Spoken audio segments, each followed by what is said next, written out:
And we're just loading people in. Silent minute.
Good evening, everybody. Welcome to the Awakening World.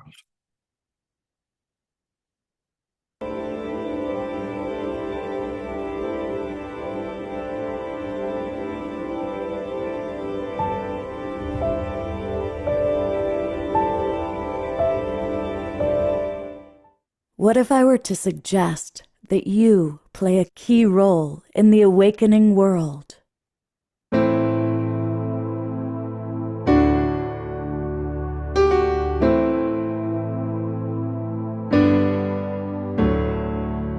And that you are watching this because you have heard the call.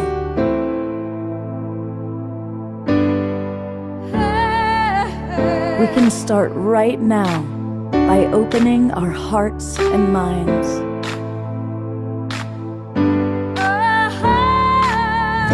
Welcome to the awakening world.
Good evening, everybody, and welcome to the Awakening World.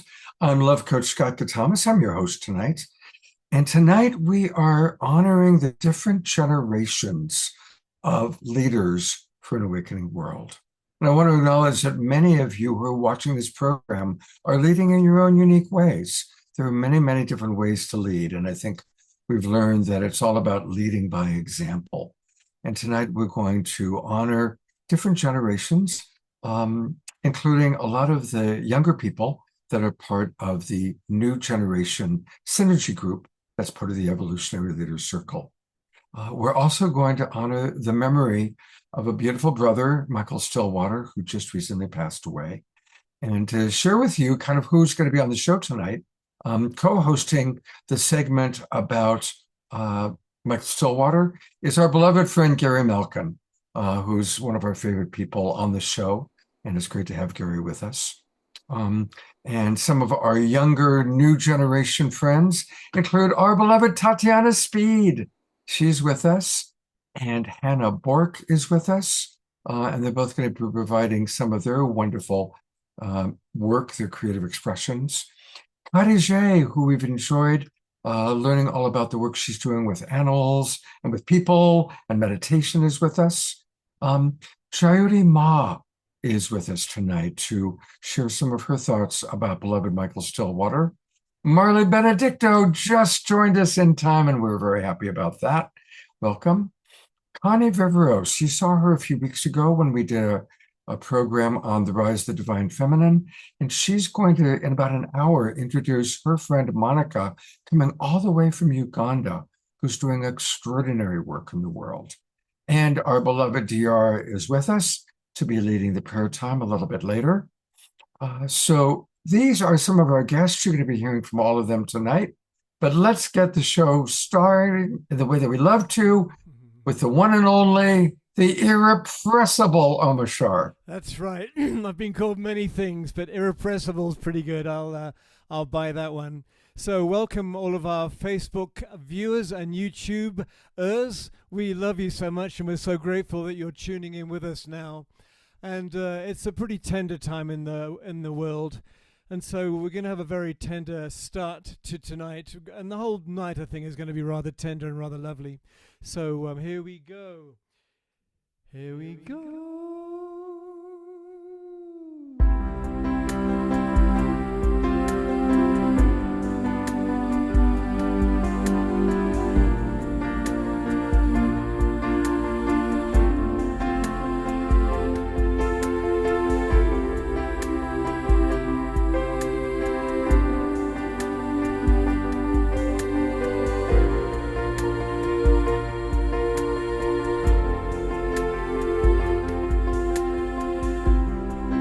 When you feel like giving up, when you feel like letting go, living in this ever-changing world,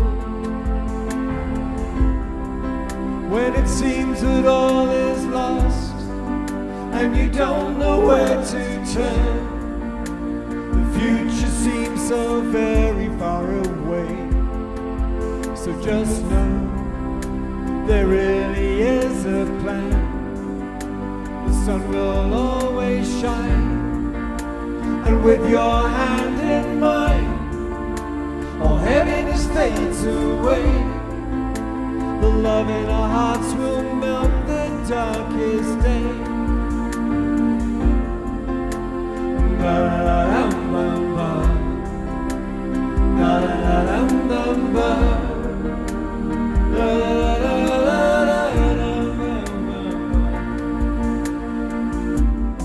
So when it seems that you're alone and the fears knock at your door, remember I am just a breath away. Nice brother. You are my brightest star. You've just forgotten who you are. Remember there is nothing in the way, and just know there really is a plan. The sun will always shine, and with your hand in mine, all heaviness fades away. The love in our hearts will melt the darkest day.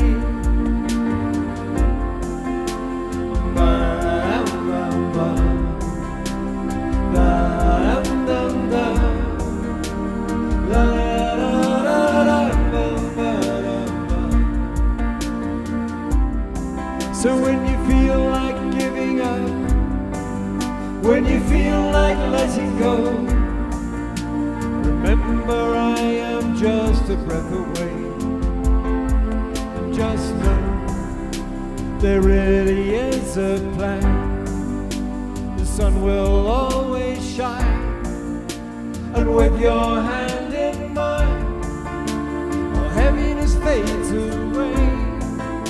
The love in our hearts will melt the darkest day. The love in our hearts will melt the darkest day. Ba-da-dum-bum-bum, ba-da-dum-bum-bum. The love in our hearts will melt the darkest day.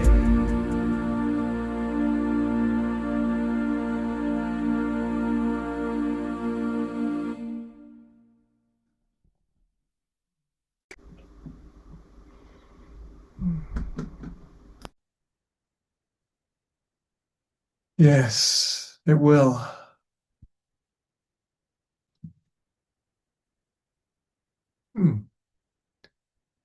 Well, you weren't able to hear me. No, it was great. We lip read it. It was great. I'm not sure, what does it mean for you? Because in my reality, you're definitely a leader for an awakening world, and you do it through your music, you do it through your humility. And what are some of your reflections about leadership for an awakening world at this time?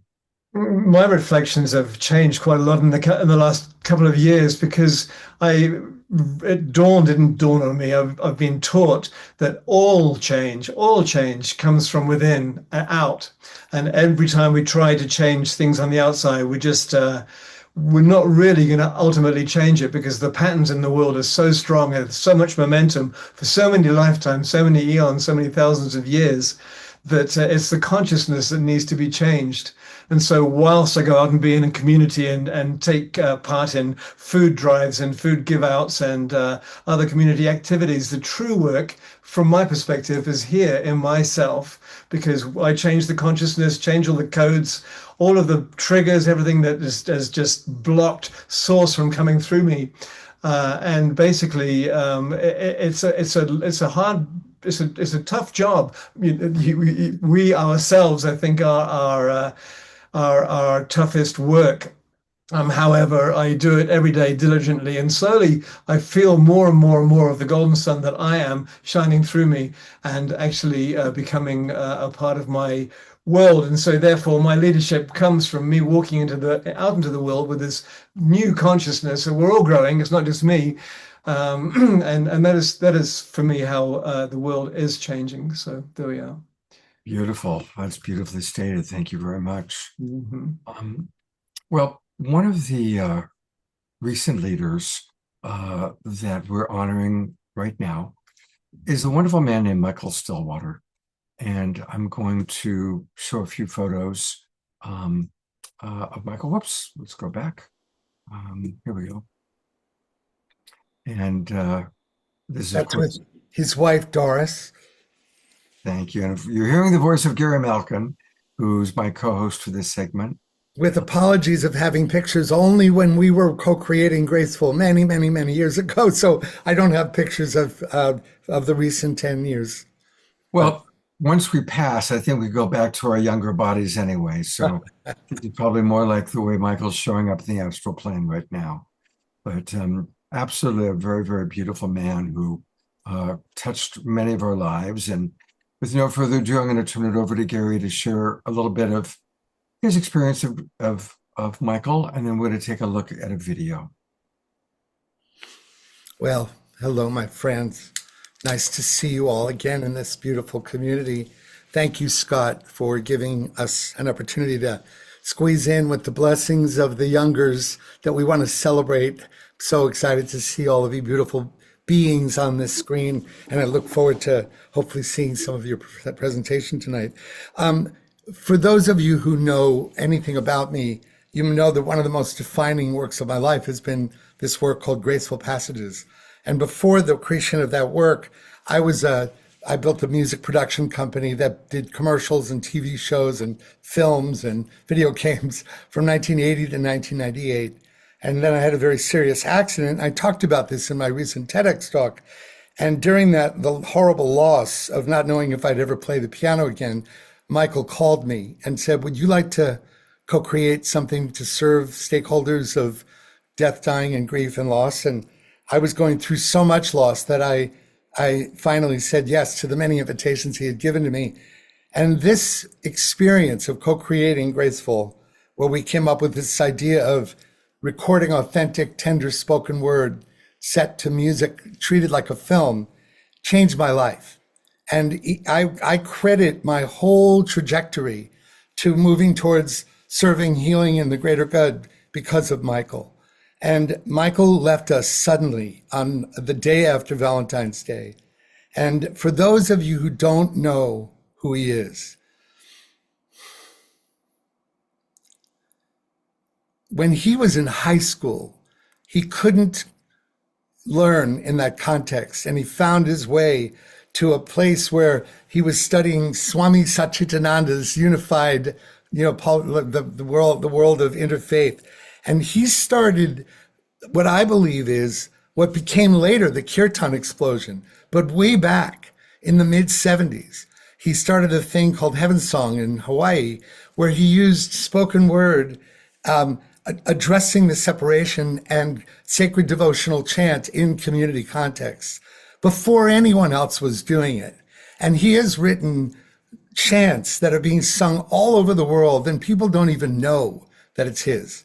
And he went on to be a filmmaker and a songwriter and albums, and we this man has been a creative engine of such magnificence because he's always focused on using music to create unitive and peaceful and love and compassion and connecting experiences. And I feel there are thousands and thousands of people in this world who speak so highly of Michael because they've helped so many people remember how music can connect us. And so I couldn't possibly, this is just coming from my heart. I haven't prepared a script. I do have something I'll share later, but I think it's best to just start. How can I, when we co-created Graceful Passages together from 1998 to 2001, we envisioned a thing called the Living Library, where we took authentic spoken word from all over the world and made it available with film score music so that we could feel and absorb wisdom, not just with our linear minds, but with our hearts and souls before we even understood it.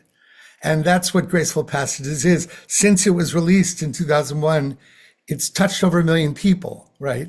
And one of the most beautiful things about tonight is we have many of the people on Graceful Passages are no longer in this world. Ram Dass, Thich Nhat Hanh, Elizabeth Kubler-Ross, my God, who am I forgetting? Arun and Sunanda Gandhi. It's amazing. And when these people leave, all these people want to experience these tracks. Well, one of the most extraordinary talk speakers was Jyoti Ma. And we are so fortunate to have Jyoti come on. And Jyoti, I'd love you to come on with me. And it took forever for you and I to meet. But at the Caravan of Unity in Grace Cathedral that Ben Bowler created in 2020. But I couldn't believe we had a chance to finally meet. But could you say a little bit about what it was like when Doris and Michael asked you to be recorded for this project way back in 98 or 9 or something like that? Well, I was, my husband and I were teaching over in Europe. We have a school. It's called the Stargate Mystery School. And Michael was part of it. And he came up, we meet 5 times a year. And go through great transformational processes. And Michael showed me his courage and his authenticity during that time.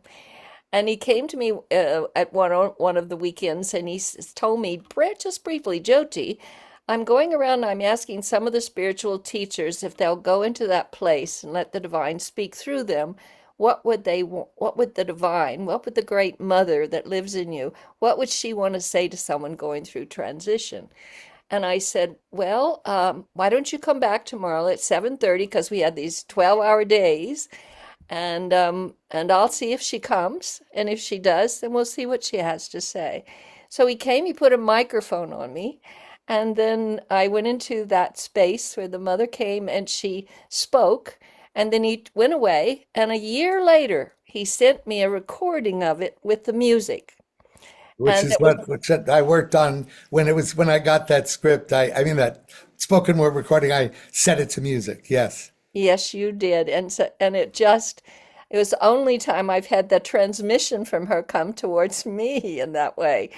And then you put it to pictures with the Earth herself, and for the Gaia TV show called Islands of Inner Peace. Yes, right. Yes, and then, it continues to move like magic. It's still flowing. I've had so many people come or write me to say the passage Walk On, which was the one I had in there. I had no Right. idea I was going to be sitting at this table of so much so much wisdom.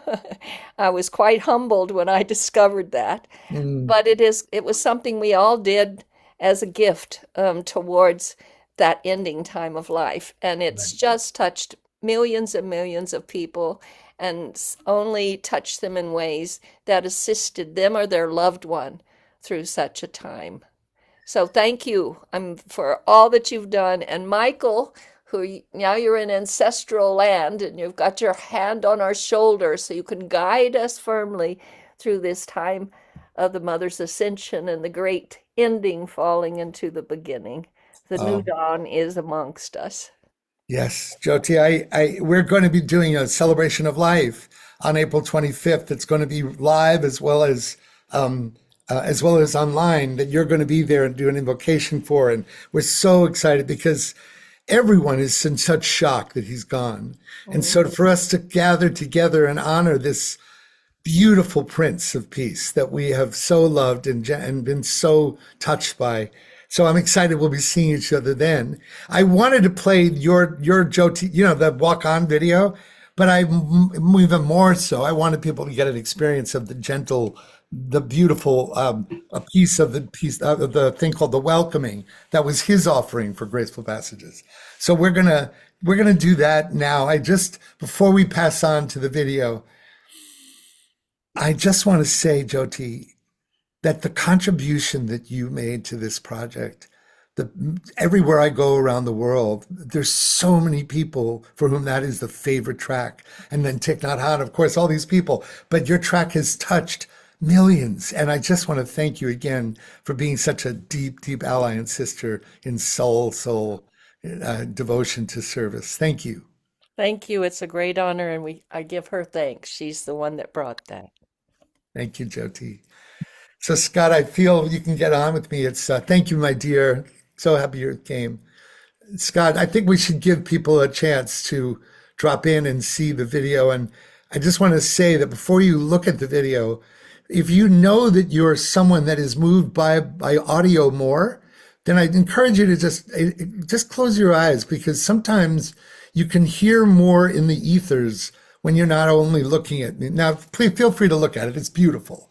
But there's this alchemy between the music and the words that we really focused on with Graceful Passages. And we believe it's a genre for our time, in this wisdom deficit world we live in. So, Scott, why don't we play that? It's called The Welcoming, and it's a track from Graceful Passages, and it's also a video from the TV show I created called The Islands of Inner Peace on Gaia TV.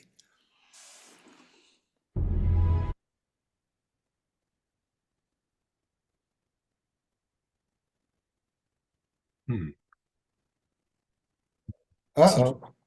Yeah. That's interesting. Yeah. Let me try one other way. We did a test. You saw it. It was working a little bit earlier, so I'm going to try it this way. I can also try to play it from me if you'd like. All right, well, let me try it one more. Wow, that's interesting. How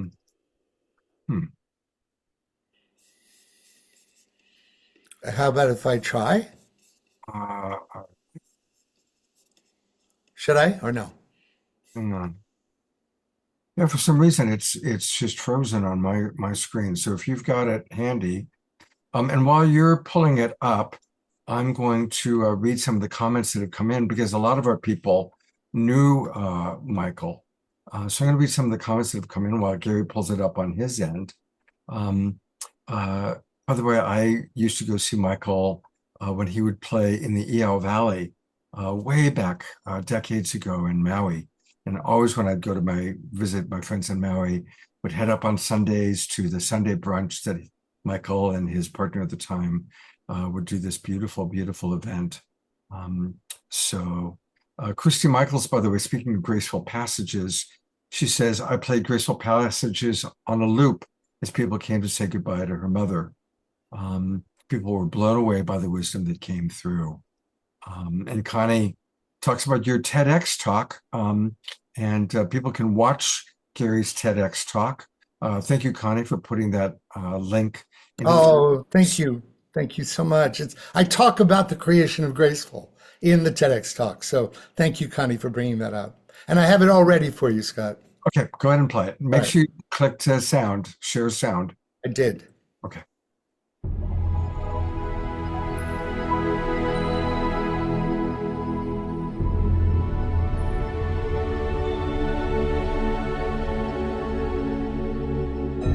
Let's all just hold Michael in our hearts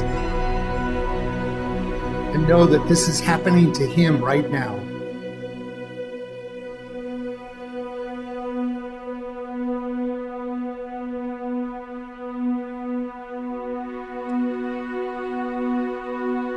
Let yourself relax into this moment.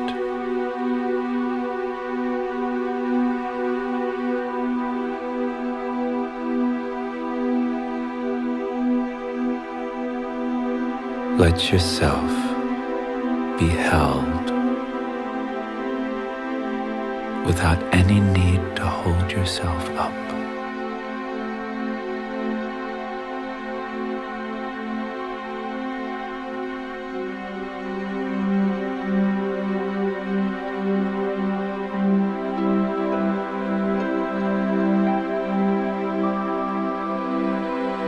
Let yourself meet the unknown.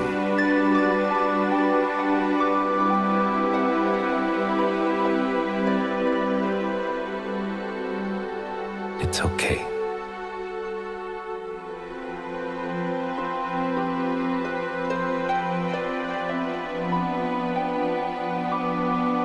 It's a place we don't have to know with our mind.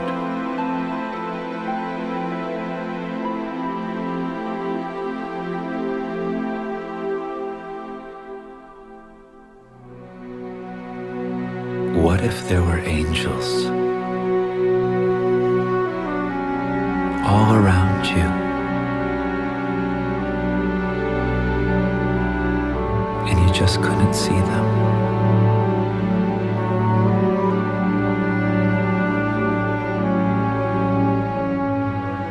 What if there was a love so vast that you could never be apart from it?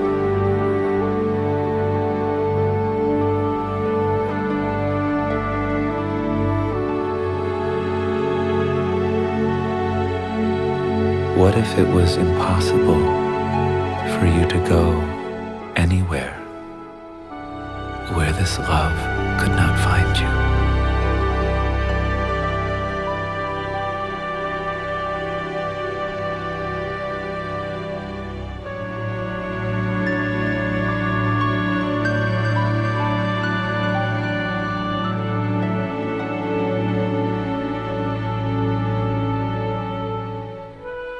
You are entering into the beauty not far from your heart.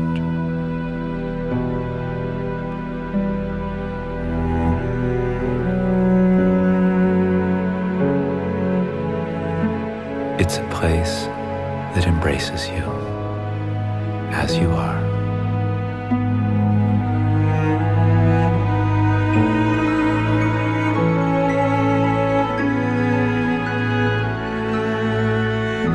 Trust that you will be met by a welcoming presence that knows you.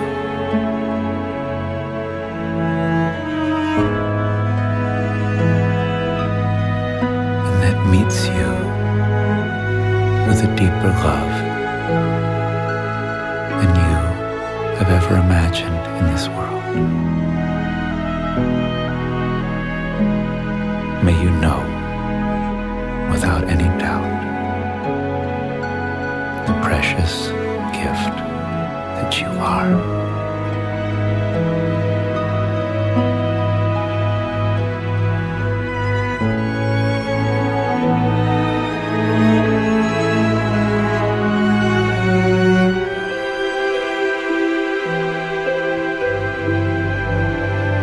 And may you be welcomed by a presence so loving that all fear subsides.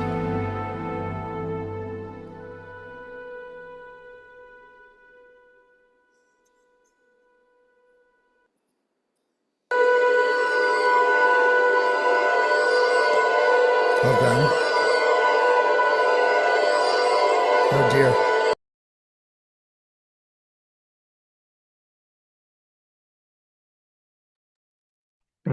spotlight back on you for a moment.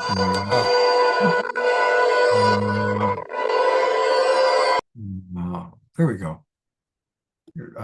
While Gary turns that off, let's go to gallery view for a moment. And I'm going to pull up another photo of Michael. And let me find a really good one. There we go. This is probably Michael, playing with the music here. I love that idea. Yes, I think he'd love to play with Gary that way. Well, let's just take a moment and send our love and our appreciation to this man, whether you knew him or not. Some of us were blessed to know him, but just appreciating and honoring him. And hopefully at some point, maybe right now or at some other point, he'll tune in and see this group of people honoring him. So thank you, Michael Stillwater, for a life well lived. Thank you for your beautiful contributions in film, in music, live, and recorded. God bless you, brother.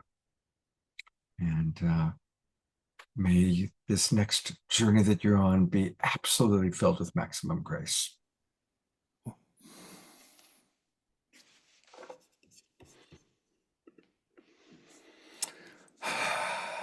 So to you, Gary. We must hear from Sophia and from David, and we must hear the "May We All Return" chant. And I'm not going to share the poem because we want to move on to the theme of the night. But I do think we really should hear a little bit from David and Sophia, and then we can close with a chant that is what Michael is known for. He's literally written thousands and thousands of unitive community chants. So, hey, brother David, can you believe it? He's not here anymore. It's like every day new parts of me realize that I didn't hear the news yet. It's like, it's hard to wrap my head around it. Well, just watching that and listening to Michael talk just opened my heart up. I just had a big cry. I just miss him so much. I love him so deeply. I was so blessed to meet him back in the early 1970s when he had the grace notes. He had done these greeting cards, and I happened to be distributing them for a printer up in Oregon with my greeting card company back then. He saw that I was a distributor, and we had a coffee, and he invited me to his music gathering, Church of Heaven song, and I just fell in love with the music, with him, and I've been part of that community for the last 40 plus years. And I was, it was a weekly event at Strawberry Mill Valley Rec Center, and I was there almost every week for 10 years at the door, welcoming people. And when he and Maloa went off to Hawaii, another member of the community had learned all his songs on the guitar, and Paul Camp and I co-led for a year and a half every week the chant with her Church of Heaven song. So it's deep in me. He's deep in my soul. I always say he was. I always said Michael is like a spiritual James Taylor, and he sings my heart song. Yeah. And back when Michael came back to Marin in the late 90s, and he had a chant wave at Lord Grace's and at your home. And then my wife Andrea and I invited you and Michael to our home at the Treehouse. Many of you may have gone there in Novato. And for 3 years, every month, we had the chant wave with 50 or 60 people in our home, blessing our home and the community with these wonderful songs of peace. And originally, they were placed on the church,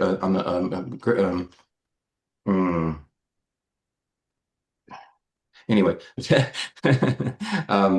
just magic. It's non-denominational. It's so touching. It's been such an honor to weave our lives together, Gary, with Michael, and actually with graceful passages. I remember that when you and Michael, after one of the chant waves, were in our den with Andrea and I, with a couple of the people, and we were the sort of held space for you to birth that whole idea, and we were sort of the board of direction.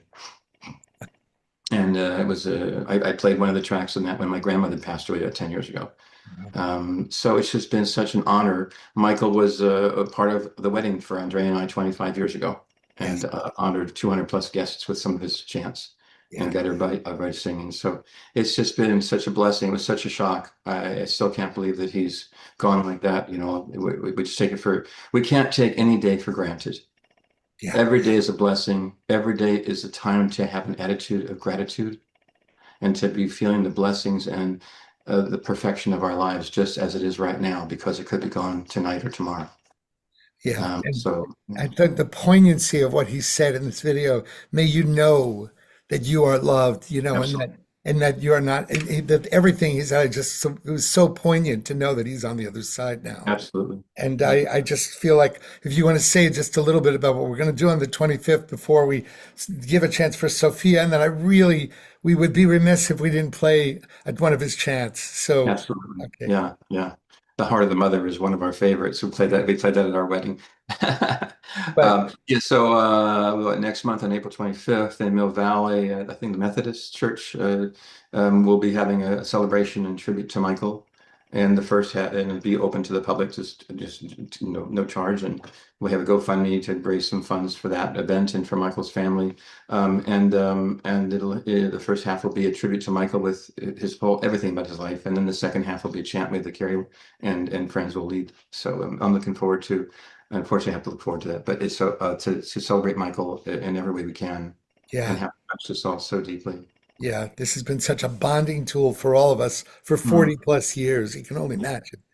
So you want to bring in, thank you, David. And Sophia, is Sophia here? Yeah, actually, Gary, so Sophia wasn't able to make it. Oh, okay. I'm bringing Christy Michaels up for a moment. Hi, Christy. And by the way, Christy and I have been talking about the possibility of live streaming on the Awakening World the entire service for Michael. Wow. That would be amazing. So that's something, we'll see if we can make that happen. Yeah, that'll be a full-on concert. And I used to live for those concerts.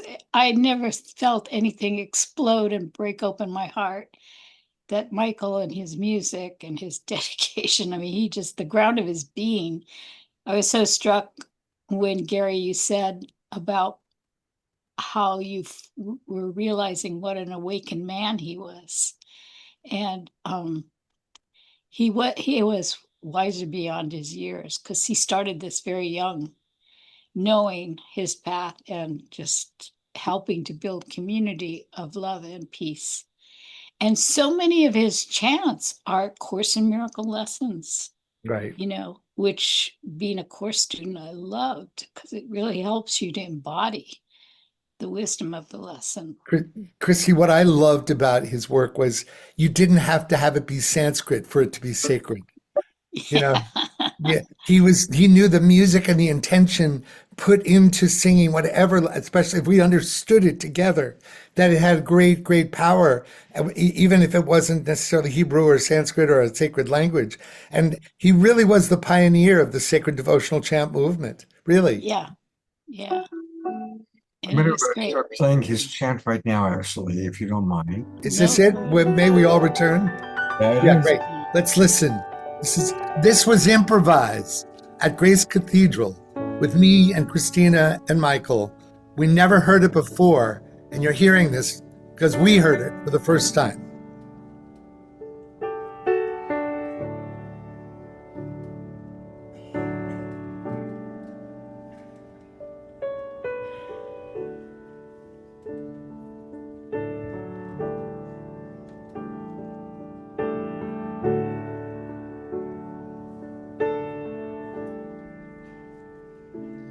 May we all return. May we all return to the place of the heart. May we all return. May we all return. May we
it open now. I see you. Call me closer. I want to return to the place of the heart and walk into the place of the heart. So help me return. May we all return. May we all return to the place of the heart. May we all return. May we all return. May we all return to the place of the heart. May we all return. May we all return. May we all return to the place of the heart. May we all return. May we all return to the place of the heart. May we all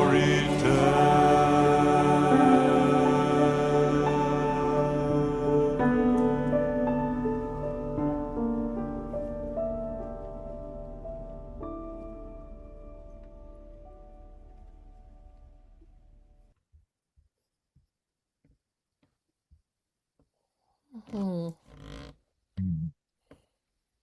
God bless you, Michael. Thank you, beloved friend. You have changed my world and so many of us. And thank you for your commitment to understanding that music's greatest purpose is to unify us in peace and harmony and oneness. Thank you. And Gary, if we can all take a moment too and just wrap our arms of love and prayer around Doris as she makes this strong walk. May she know she's held in this way. Amen, amen, amen, Jyoti.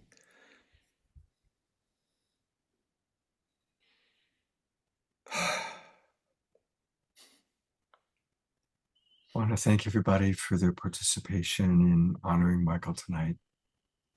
And the beautiful cycle of life is we come, we do our world, we move on, and there's the next generation that comes through. And that's the theme for this evening. And so, we started by honoring a brother who was an elder, and most of us who spoke are elders. But now we get to meet some of the new generation that are coming through. And these are all younger people that I just have so much admiration for. And our first person that I get to introduce, that's part of the next generation of leaders for an awakening world, is Khadijih. And of course, those of you that are regulars on the Awakening World have had the opportunity to see her before. I know a lot of us also are part of the connection field, where she is a major regular leading meditation. She's also doing wonderful, wonderful work helping our beloved four-leggeds. And I am really excited to watch Khadijih as your Pause Animal Wellness Center grows and grows and grows. I'm holding the vision for when you get your permanent property, and just look forward to hopefully watching it as you do this great work in the world. So welcome to the Awakening World. Thank you so much, Scott. That is an honor to be here, and it is an immense honor to be here in this moment after that beautiful testament of life. Both the spoken word and that chant moved me so very deeply, and I feel humbled and honored to be speaking after. Beautiful. I know that my experience of you is that you're very humble. And And the truth is that you are an example of a true new leader in our awakening world. And I'd love for you to share with the audience a little bit about your journey. And I know that you've had a challenging journey in life, being a very, very young mother, a young single mother. And I'd love for you to just share with the audience a little bit about your journey and what it means to be a leader as you move into this cycle of your life. Thank you, Scott. I'll just give you a little tiny snapshot. I was a mother of two by the time I was 20, so I had my daughter when I was 18, and my daughter at 20, or sorry, my daughter at 18 and my son at 20. And we unfortunately were their biological father was an abusive individual, and I got out of there, but it took him quite a few years before I could get full custody. I finally got full custody. And we were all kind of on a journey of growth together. I, for a long time, said that, I grew up with my kids. I also said that, like, I agree that when you have children young, you do grow up with them. And I also wouldn't recommend it, because I think that it is a journey selected for, it's a very, very intense experience. And I owe my life to my children in many ways, as they always taught me to be better today than I was yesterday, better tomorrow than I am today. And that's ultimately how I strive to live my life. And I wasn't in the beginning. I mean, I struggled. I had to fight through breaking old patterns from my father, who was psychologically abusive. He meant well, but he didn't always know how to show that. And I had to break those patterns as a new parent. Also, trying to get out of this relationship at the time and having really no clue what I was doing, raising two small children. I was a high school dropout and, just kind of really didn't know what to do. And the one thing that's always carried me through is a faith in something greater than myself, is a faith in something beyond me. When I didn't know what to do, I prayed to help me find the strength within myself to make it through a moment. And went back to school, did a bunch of different things, from psychology to physics to education, kind of just like rooting around in the dark, trying to find my path. But I really, I always say I was following the whispers in the wind. I wasn't really, I was always just listening to the divine. Where do I go next? What do I do next? Where am I to help next? And if I look back at every single avenue of my life, I was always working to be of service. From when I wanted to be in psychology, it was of service. When I went into physics, it was always of service. How can I bring younger children into science so it's more accessible to those beyond, who, like you often see a lot of males in there or wealthy individuals. And I wanted to bridge that gap for women and lower class students. And then I, went into education, and I really wanted to help just kids feel excited to learn. But I was always just listening to those whispers. Where am I supposed to go? Where am I supposed to go? And always having to be okay with cutting ties, even if I really thought that was my path. Like, I always had to be okay with like changing course, even if I really thought that was my path. And I always wondered like where I was going. And in 2020, I started leading meditations. It was a beautiful gift from the divine to me. I know that many of you have experienced some of my meditations, and you often share some of your experiences with me about them. But for me, while this is a gift from me to you, it is truly a gift from the divine to me. Like, I feel that in my heart. And when I get to lead a meditation, it's just such a beautiful experience and precious experience. And I always thought I would start a retreat center. I was just kind of there once I started this path. And I was sharing a little bit with Scott yesterday about this. I even had this astral projection experience where I landed in the retreat center that I was to start.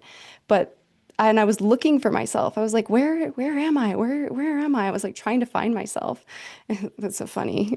It's like, yeah, it was a metaphor for that time in my life for sure. And one of the gentlemen that was there stopped me. And like I was trying to go into this library where I knew I was in that room. And he stopped me and he said, "You're too soon. There's pieces of this that you don't understand yet. You can't be here yet. You're not supposed to be here." And I was like, "No, I want to meet. I want to meet myself. I want to see. I want to understand." And he basically just pushed me out of it back into my body. And I'm back in my room. And I'm just like, all right, here I am. Okay, what was that? So I always knew that I was going to start this retreat center, but something in it was missing. And for a good 6 months, almost a year in 2024, pretty much every day, I prayed and I asked God, what would you have me do? What would you have me do with all of this that you've brought me through, that you helped me learn? What would you have me do? Where am I to go? How am I to share? How am I supposed to do work by your will, not my own, but by your will? What would you have me do? And every day, every day. And I just kept getting, just wait, you don't have all the answers yet. Just wait, you don't know yet. Just wait, it's not time yet. And then in September of 2024, our beloved best friend Tobias passed away. And if any of you have ever had a relationship with an animal of any of any kind, you know how dear those relationships can be. But it was really as though that experience cracked something open within me. And it was like it's like where, the wound is where the light gets in. And it ultimately was this changing of timelines. It really was. My life shifted path, course completely, more than I ever thought it would. I actually, what I'm doing now is something that, I never, ever would have thought I would do or see myself doing. Like in so many ways, it feels so perfect and right in my heart. And at the same time, if somebody had told me 5 years ago that that was the missing piece of my retreat center was animals, I would have laughed and been like, I don't know. I love them, but I don't know anything. I don't know anything about them other than they're furry and cute and sweet and I love them. That's what I know. But that was what it was. That was the missing piece. And I felt the call so strongly. I did a very deep, like spiritual kind of retreat to determine if this was really the course of my path. I didn't want to just go somewhere out of grief. I didn't want to just haphazardly change direction. I've always been where do I go? Where is this whisper taking me? And from the loss of Tobias, from the immensity of my journey up to that point, from the fact that it's so interesting. My daughter is 18. She's moving out of the house. I'm like, I'm done raising children. And I said I would never have any more kids, but now I'm going to have like dozens. I'm going to have so many, so many, because there's so many animals, And it's funny because as I'm sitting here talking about that, one of our puppy dogs is like, you must let me into the room. So my daughter had to come and let him in because he's just outside the door crying. But anyway, from all of that, Paws Animal Wellness Sanctuary was born, which ultimately is a healing space for both humans and animals to help humans and animals reconnect with their own hearts as well as each other. So right now we're kind of in our beginning stages where we are a 501c3 nonprofit in Colorado. We're raising funds. We're searching for strategic partners, and we're searching for our permanent property because we're just running it out of my house right now, which is actually, for the short term, it's okay, but we can't do it forever in this way, especially just with licensing requirements and real world human stuff. So yeah, so that's, I mean, there's so much I could say about my journey, but I think that's probably a good place to pause because I've been talking for a moment. Well, what I'm going to do is I'm going to read some of the comments that have been coming in while you've been speaking. Tia Therese writes, an instant calm happens every time I hear Khadijih's first words. I'm so blessed to know and love her. Namaste. Ayada writes, me too. Carol writes, I was a member of her meditation group while I was overseas. I was always so appreciative of her voice and how she could help me be calm. And that was through COVID. So much gratitude for Khadijih. And then Susan Blomquist writes, your authentic share is so inspiring. No wonder your meditations are so grounded and heartful. Shoshana points out Tobias gifted you in a very powerful way. And so I want to say that I start my day quite often with Khadijih meditation, about 2 or 3 times a week. And it's a beautiful way to start my day. I kind of mix up Khadijih with some of my other favorite meditation voices. And I want to share with people, speaking of how wonderful her meditations are, so I want to encourage people to go to her YouTube channel. And on her YouTube channel, it's Soul Journey Wellness. Isn't that a beautiful name? Soul Journey Wellness on YouTube.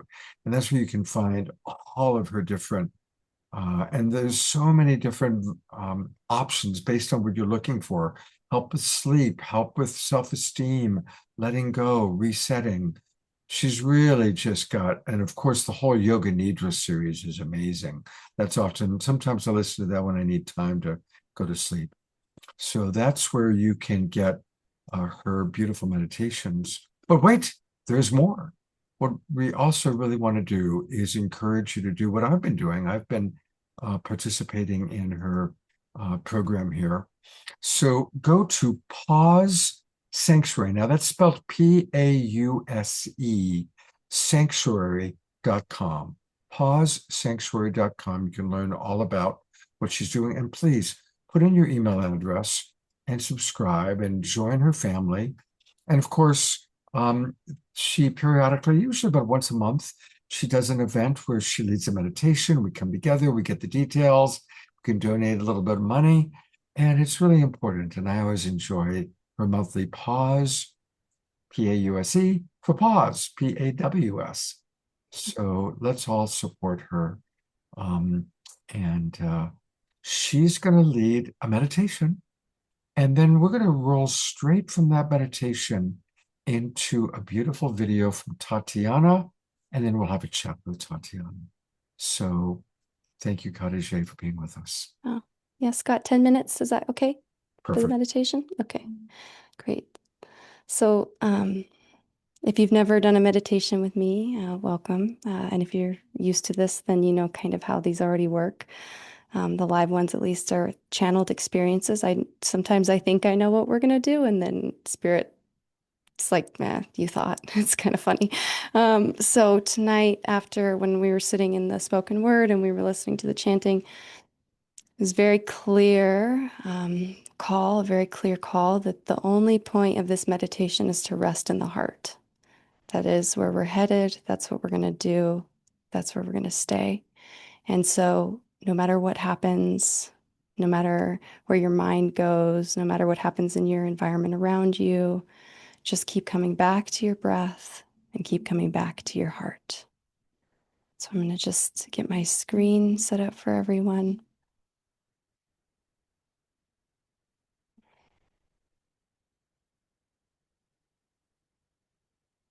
Okay. Thank you all so much for being here. It's an honor. I'll see you in the field.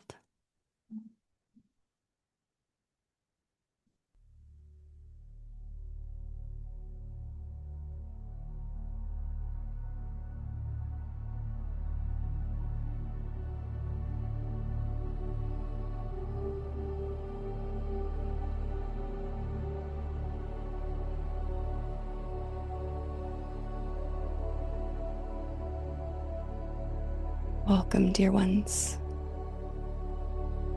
to this guided meditation,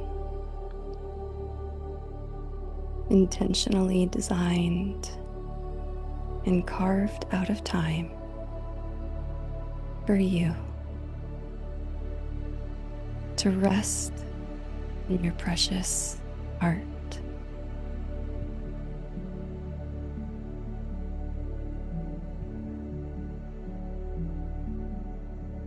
Gently begin deepening your breath.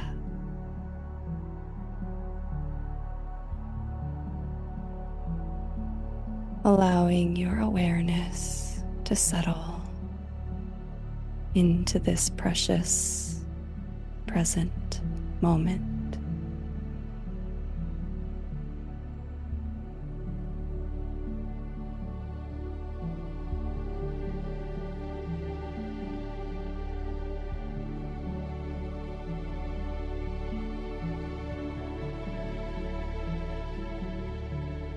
no matter what has come before or what is to come after. You are right where you need to be, right here, right now.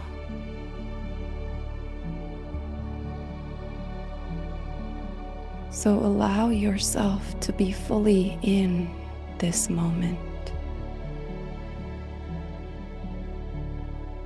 in this experience.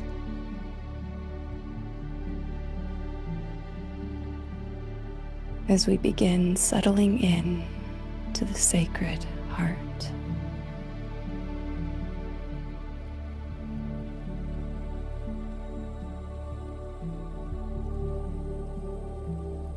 Letting your awareness float into your heart center. As your breath deepens a little more.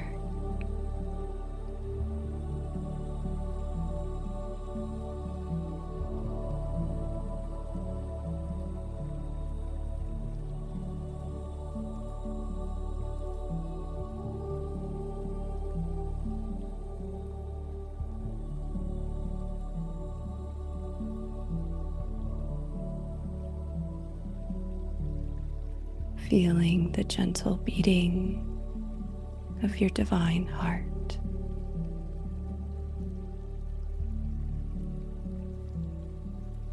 Allowing each beat to bring you back to the present moment.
When the mind strays, tries to carry you away, gently observe whatever arises, and then call your awareness back to your breath, back to the beating of your divine heart.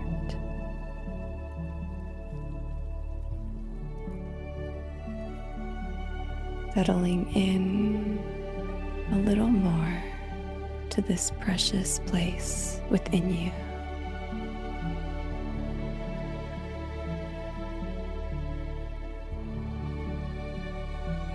Embracing this opportunity to rest in the heart.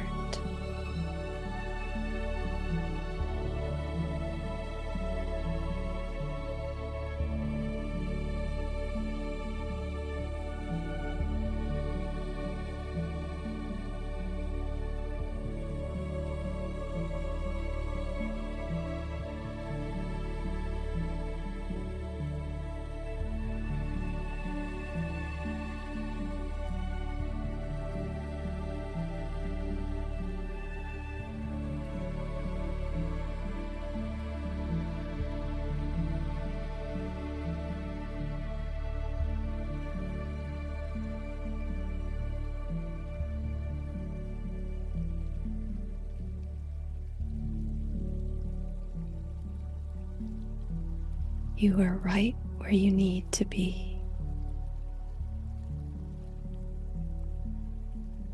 Perfect and whole just as you are in this moment.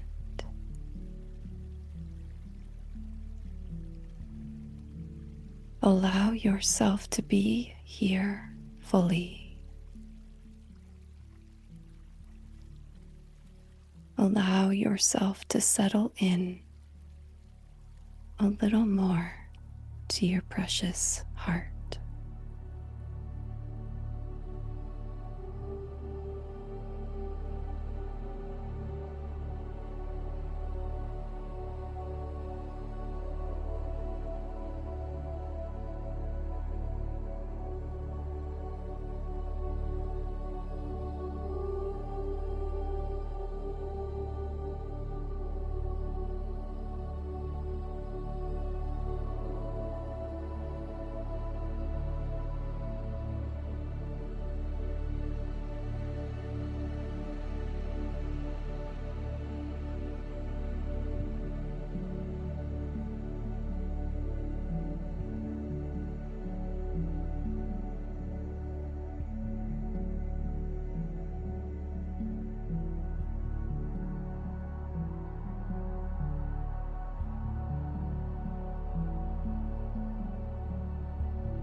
There is nowhere else to be but here.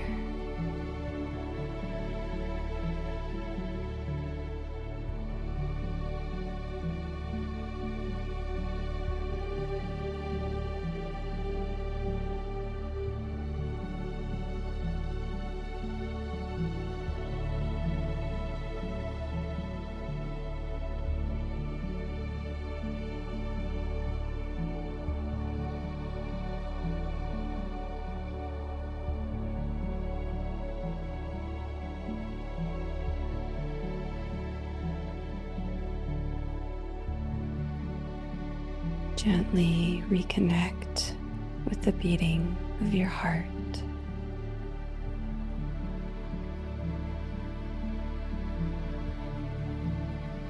For a moment, more deeply remembering the love that you are.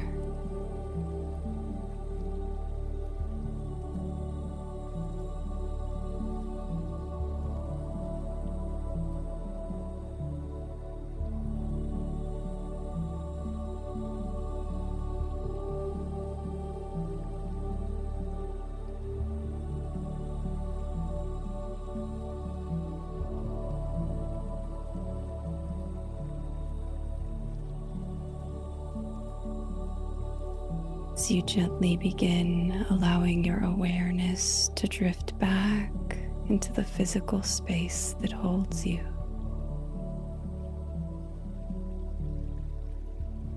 Allow yourself to maintain this connection with your divine heart, with this precious present moment.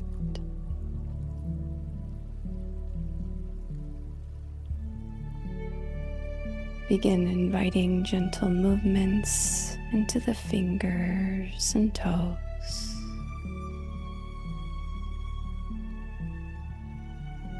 Allowing the body to move in any way it wishes to move.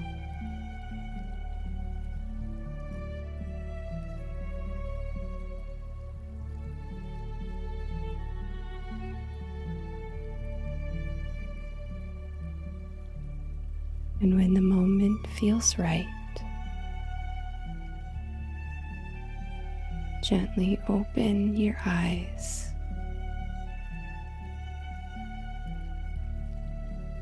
And allow your awareness to return to this brand new moment in precious present time.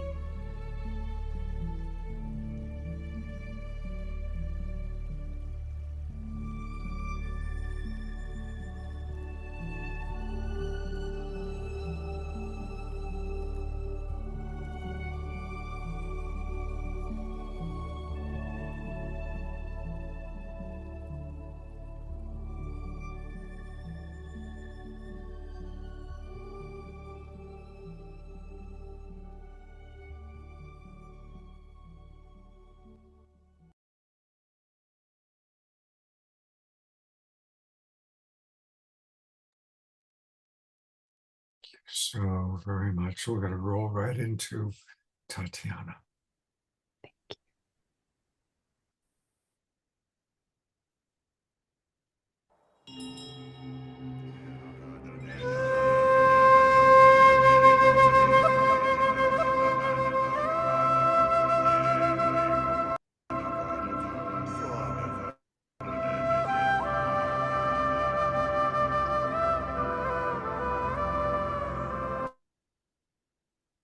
Everything is breathing in. Everything is breathing out. The whole universe is breathing with me. Everything is opening. Everything is closing in this universe.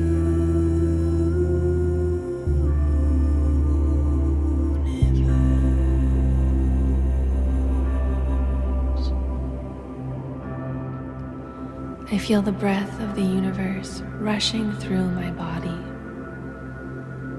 The breath of the universe, the breath of life. I am breathing. I am feeling. I am alive. I am a mystery.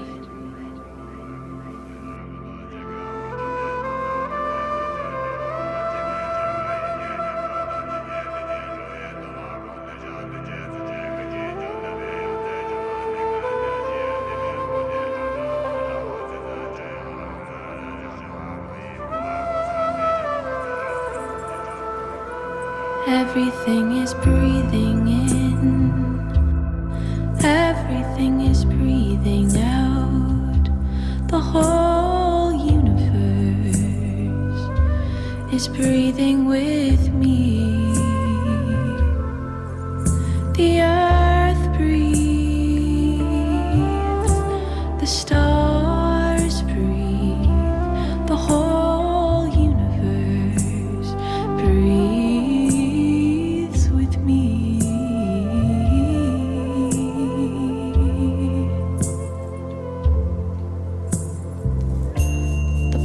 The universe is rushing through me.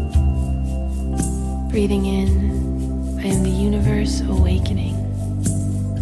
Breathing out, I am the universe remembering. I am life, connected to all living things. The earth breathes in the ocean tides that rise and fall. The stars breathe, expanding and collapsing in cycles of creation and destruction.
Cherub Chama, great primordial mother, mother of all Buddhas, embodiment of the loving nature of this universe,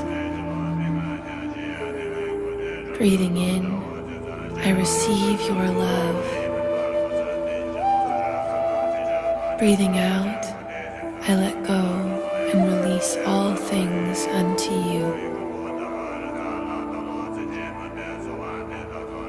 Great Mother, Life Giver, breathe me open to greater life.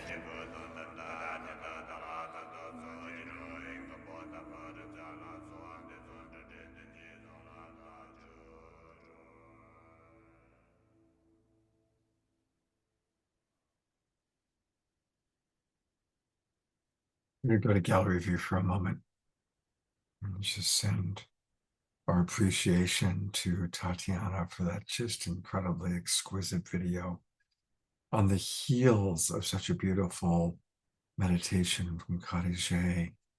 Just a beautiful back-to-back from the next generation of leaders. And I'm going to bring up Tatiana for a moment.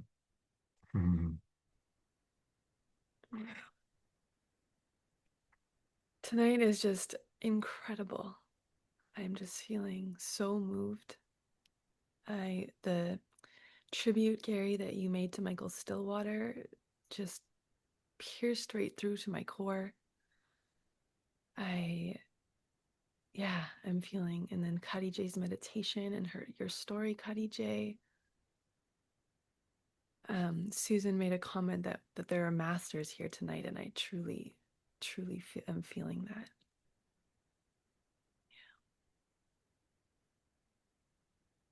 Well, both of you are carrying the mantle, of the next generation, and you're just getting started. It's really, really cool kind of knowing you both at the beginning of your significant professional journeys. And whether I'm watching you from in the body or whether I'm watching you from up high, I definitely look forward to following both of you. Just as we heard a little bit about Khadijih's journey, I also know, Tatiana, that you went through many, many years of big physical challenges where you were very deep within before coming back out into the world. And I'd love for you to share a little bit about your journey and how it feels for you now to become, recognizing that you are more and more becoming someone that is a source of significant inspiration for others. I'm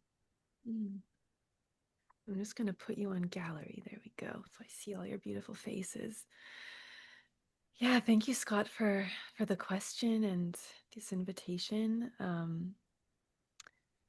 It's interesting how our experiences through childhood, how our experiences and how we're shaped and formed, and the challenges that we come into contact with, which can be so painful, ultimately are what prepares us for what we're here to serve and give.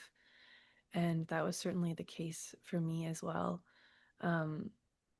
Looking back now, I understand so much better that I was just born into this family where my matriarchal line held a lot of trauma, nervous system trauma, like so much fear was in my family system, especially in the women.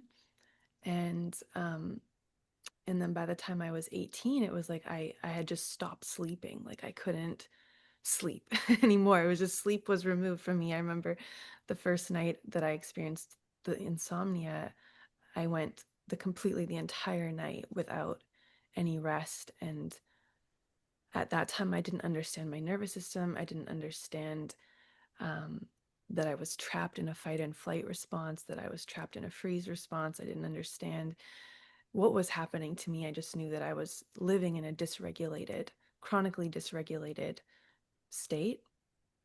And I was able to sustain that for, all through my 20s, pretty much. I just learned to live over top of this high level of dysregulation and anxiety. And I didn't have words to call it anxiety until I had a burnout experience that leveled me completely. And my body finally, Gabor Mate has that book, When the Body Says No. And the patterns that I was living inside of finally, and I could feel that I was approaching this threshold, this like period. It was like I could feel that I was fraying the life force energy in me by living within this state of such deep chronic, I'm going to just call it anxiety right now. And I was at the time touring a lot. I had a music career and I was traveling around the world living with this in kind of constant turmoil. And I remember on my trip home from Pakistan, I'd been in Pakistan for this youth summit and had played there. And I could feel as the plane took off to that country, that I had pushed my system to its absolute limit, and that this trip was a mistake. Like I could feel as the plane took off, and I survived that journey. But as I touched back down into Canada after I returned, it was as if someone had pulled the batteries out of my body, and I spent and I got home and I couldn't actually get out of bed. I was like completely housebound. And I spent 7 years like slowly rebuilding my body and my health and understanding what were the patterns that led to this like really, really dramatic burnout. And that experience, I moved to the country. I moved into my grandparents' basement, and I slowly began this deconstructive process, understanding, what was I pushing my system so hard for, first of all, so unbelievably hard. What was this internal pressure that had me hurting myself, basically?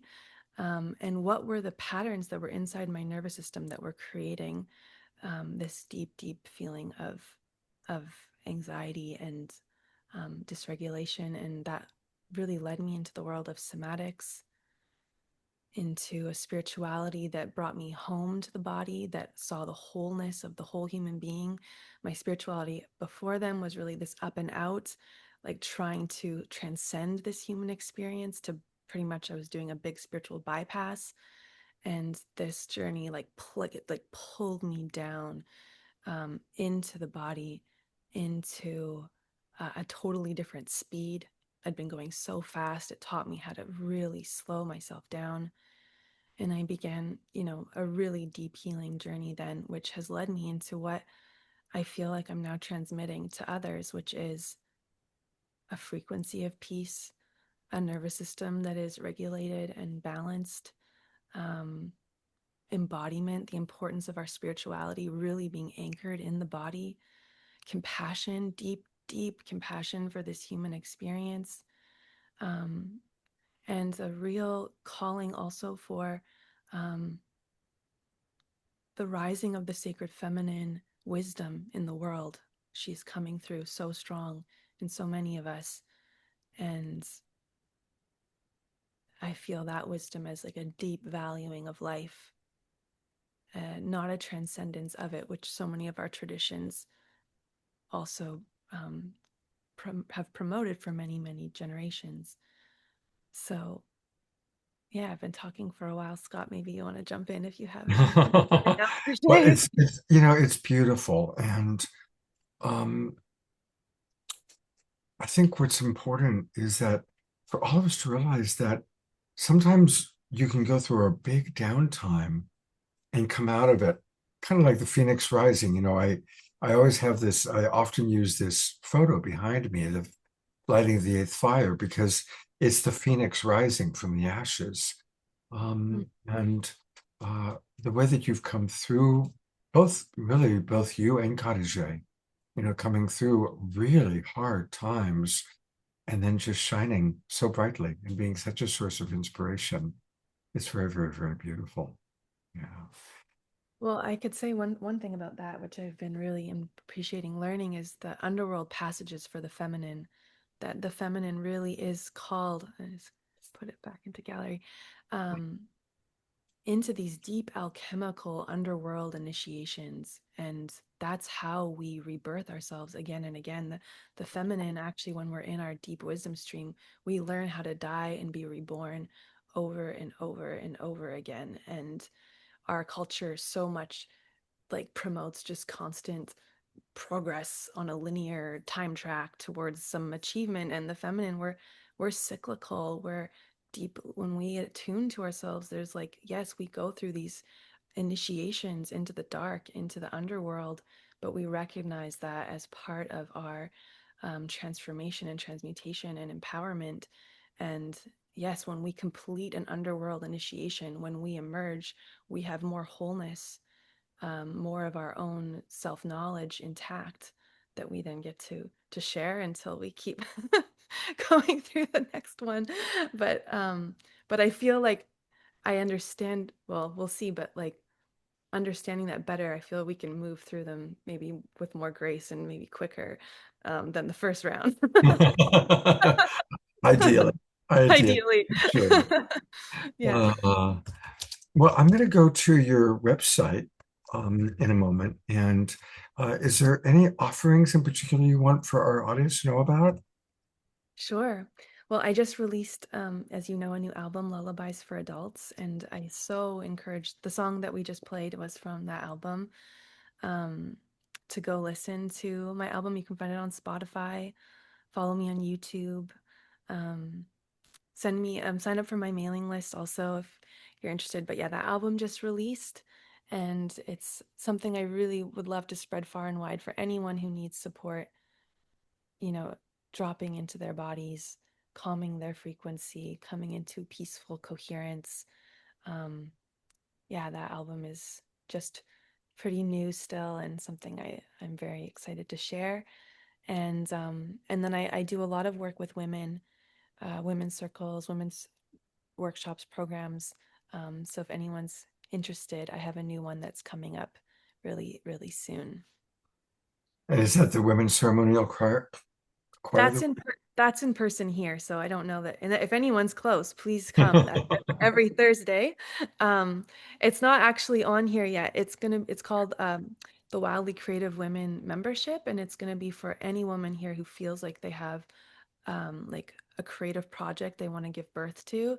It's gonna be a space, like a really supportive, held space for our voices to start to be shared with the world. And we're going to be doing twice a week work, like really supported work parties, basically, to just, if you're here, if you need to write or to create your business or whatever it is. But I just feel like, especially with what's happening in the world right now, women rising into our leadership is so vitally important, and so many women have a message and a mission, and maybe we're procrastinating, or we have resistance, or we don't believe in ourselves, or there's fear around sharing our voice and stepping forward.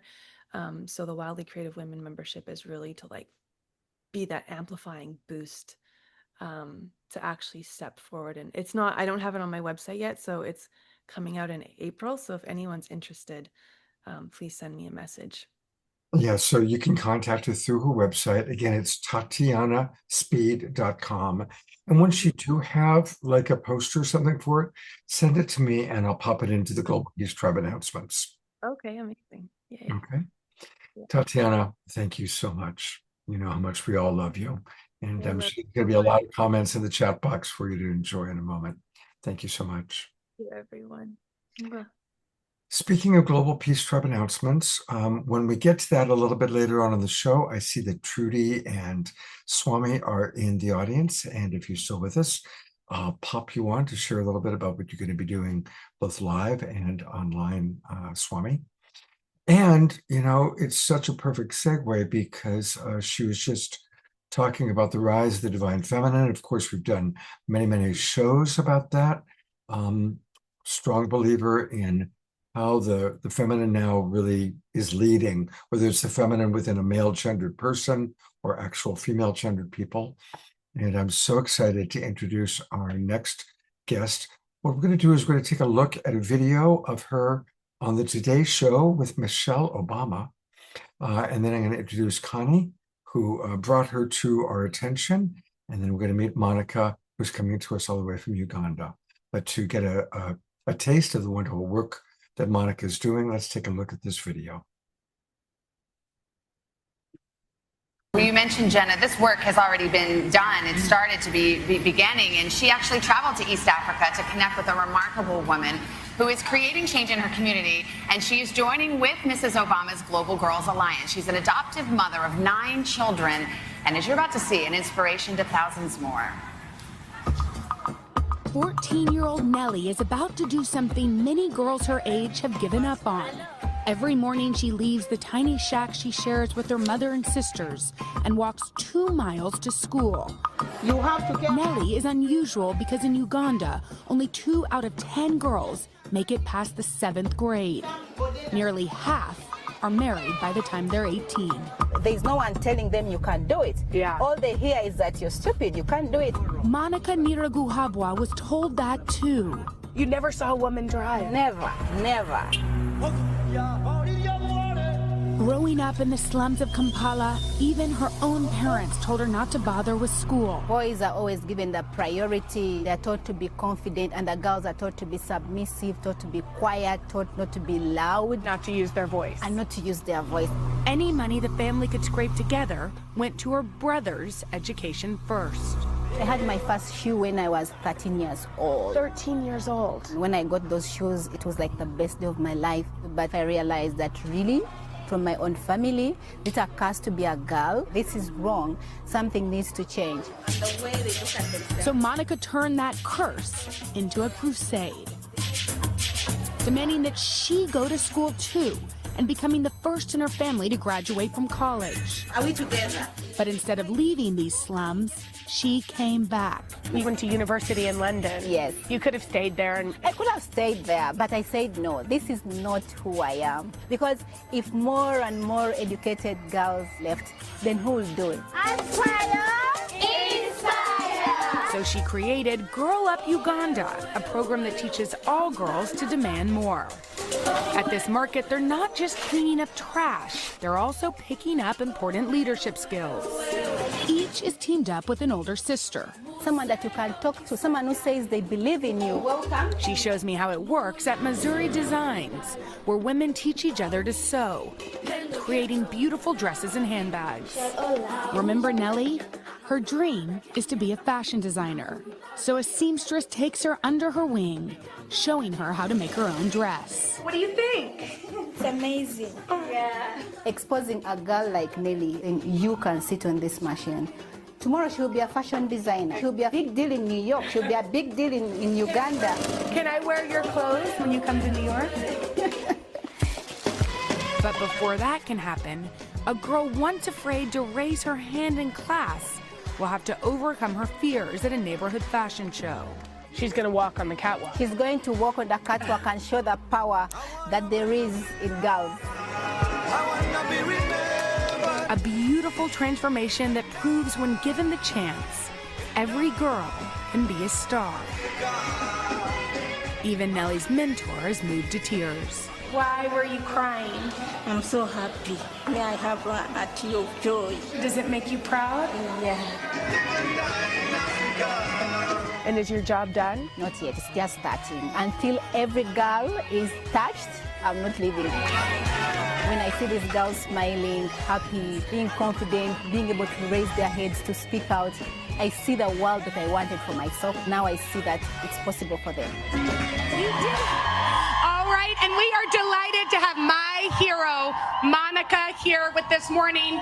We loved spending time with you at your organization. You've helped thousands of kids stay in school and dream big, including, of course, Nellie, and you're our hero. Is it amazing to be part of this? It's very exciting for us globally to say we need to prioritize on girls' education. The time is now. We need to work as a collective to raise arms to say this is that time. We need to rally around the Global Girls Alliance and say it's time for girls. Girls now, girls are the future. Girls are the future.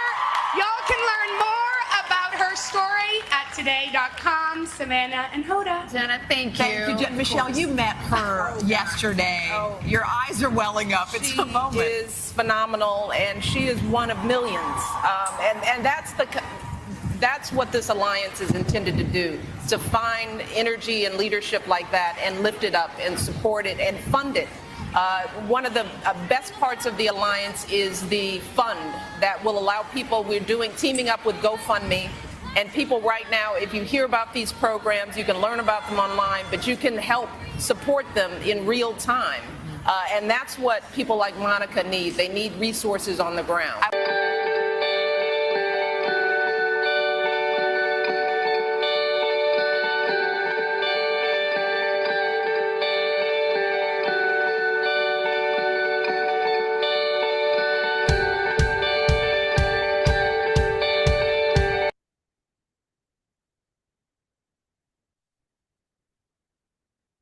So I am going to introduce another leader in her own right. She's been on the show that we did recently on the Rise of the Divine Feminine.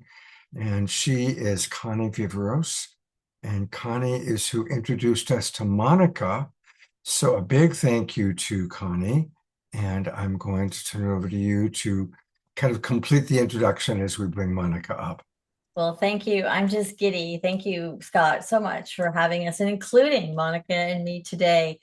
It's truly meaningful to be part of this conversation, especially on the eve of International Women's Day, which is tomorrow, by the way.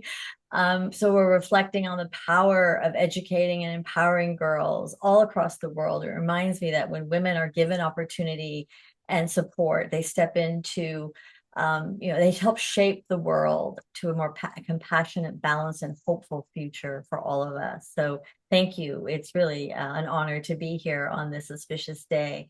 But I want to put the focus back upon Monica and what we're here to talk about. It's an honor for me to introduce someone who has been a part of my life for more than 16 years. I met Monica during my own work in Uganda. I was traveling there back in 2009, 2010. And from the very first moment I sat with her, I saw something special and it was impossible to miss. There was a brilliance, a determination, a sense of purpose that felt bigger than the circumstances that she was living in at that time. And over the years, our relationship grew into something very special. At times, I've mentored her. At times, I've supported her. Other times, I've partnered with her in her work. But we've always been friends. We've always had a deep friendship. I'm the elder, the mothering energy in her life. She's the same age as my eldest daughter. So it was a real synergy there. And I can honestly say, given what you just saw, she did not know she was going to be put on camera on the Today Show. That was all spontaneous, just from her heart. And I just want to say that knowing Monica has changed my life as much as anything that I ever could have contributed to hers. When I first traveled to Uganda, I was so humbled as a woman, a white privileged woman living in the West. I had not ever fully understood the realities that so many girls in the world face just to get an education and to stay safe and to have a chance to dream about their future. And so I remember asking myself, how can this be in a world by being determined by where a girl is born in the world determine some of these circumstances? And that really bothered me. And when I met Monica, she was a rare woman who had pushed through boundaries and barriers that so many girls are facing. And she not only broke these barriers, but she finished high school and then went on to complete college. And from there, even going on to complete a master's degree at the University of London. So what struck me is not what she had achieved for herself, but the vision that she carried for other girls, that she believes deeply in, that every girl in her country deserves the same opportunities that she has fought so hard to reach. And I just never forget, I used to say, how can we create more Monicas? That's what the world needs. We need to create more Monicas, and how can I help? And that question has guided our friendship and our work through the last 16 years together. And today she is the founder and executive director of Up Initiative Uganda, an organization that she has built from the ground up through years of struggle through years of uncertainty, through faith, courage, and an unwavering commitment to changing the lives of tens of thousands of girls across her own country and help them stay in school, help them find their voice, help them become leaders, and helping them believe in themselves, just like I believe in her. And she has many mentors. I am one of many privileged mentors that she works with throughout the world, Michele Obama included, and even Oprah Winfrey has been inspired by her. So I've had the privilege of watching her grow from a young woman with a dream into a leader who's now inspiring all these young women in Uganda. She is an inspiration and a role model in Uganda and now globally. And tonight, I want you to meet the leader that the world sees, but the woman that I've had the privilege of walking beside for 16 years. She's living proof that when you invest time, energy, resources into a girl, a woman, that you can change the future of many. And so please join me in welcoming the voice of my friend, an extraordinary leader, one of the most courageous women I've ever known in my life, Monica Nyiraguhabwa. And with that, Monica, I just want to say thank you for the opportunity to work with you in this way. How are you, my friend? Thank you. Thank you, Connie, for that introduction and a bit of history of our journey. It's been 16 years and I'm grateful. Thank you, Scott, for inviting me to this divine space. I just feel so divine. It's a Sunday morning, my end. So happy Women's Day from my end in Uganda. I would love to share a bit about the journey and how I became the woman that I am today. I was born and raised in a typical slum community. I just want to paint a picture of what a slum community looks like in my context. A place where the drainage is an issue, a place where the garbage system is an issue, a place where there are just so many houses squashed to each other, a place that really has no privacy. So I was born in such a context, and I grew up in that same context. I went to school in public school. Imagine a school that has 100 children being managed by one teacher. For some of the schools, there is no furniture in the classrooms, and so you have to sit down. Imagine a context where you go to school and do not have lunches. So really you're studying practically on an empty stomach. So I grew up in such a dynamic. And for me, besides the environmental challenges that I saw within my own family, I grew up in a space where I wasn't prioritized as a girl. And so my education came second. I normally had to wait for my brother's tuition. In Uganda, school is not free. We pay to be in school. We pay school fees. So I always had to wait for my brother in case our parents did not get the money on time. He had to go first, then I go second. So as a kid, I kept on asking why, but I never gave it attention until after keeping in school, I realized that it's such a big world of patriarchy that I grew up in. But for me, growing up in such circumstances, I always knew that I had to stay in school. I don't know how, but I just felt that school was that refuge that I had that believed in me. I believe that school was that one thing, that education was that one thing that I had. Because I had a lovely family, but they were equally victims of a patriarchal stereotype that they were really reinforcing on us as a family. So growing up in that, I remember saying that the first person that showed me that she really believed me was my high school teacher, who said, "Monica, I see you. I see a leader in you. I believe in you." And that changed the trajectory of how I looked at myself, how I perceived myself. And so I took on leadership in secondary school, what you call high school, very seriously. This leadership took me to university. I was a leader at university.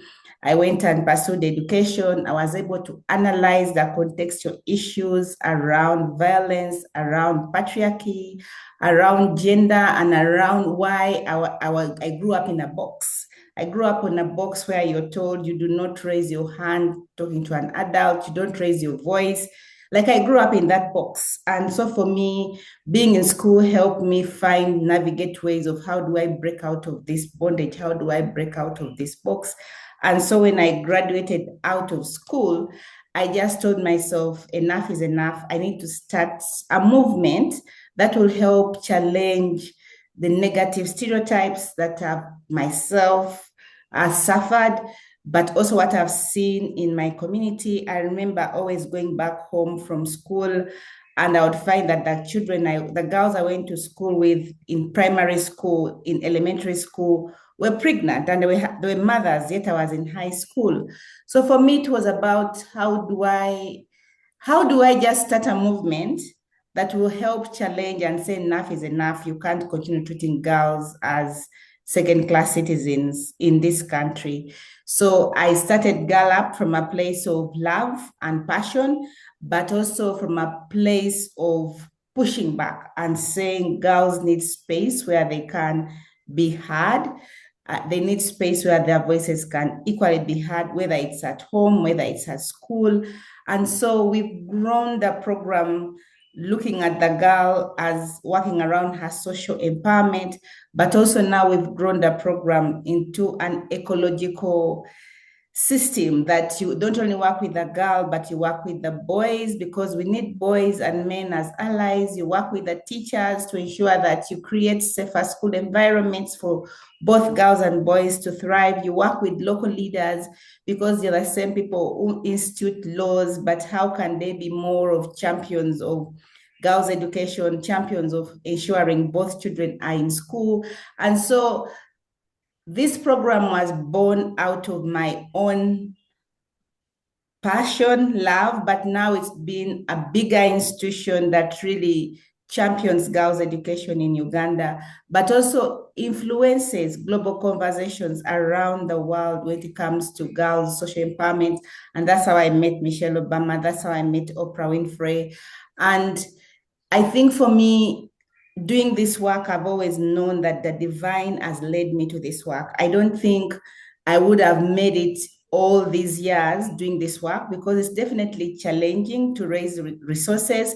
It's challenging to stay on track. It's challenging to hear all the stories that girls and women face and you remain sane.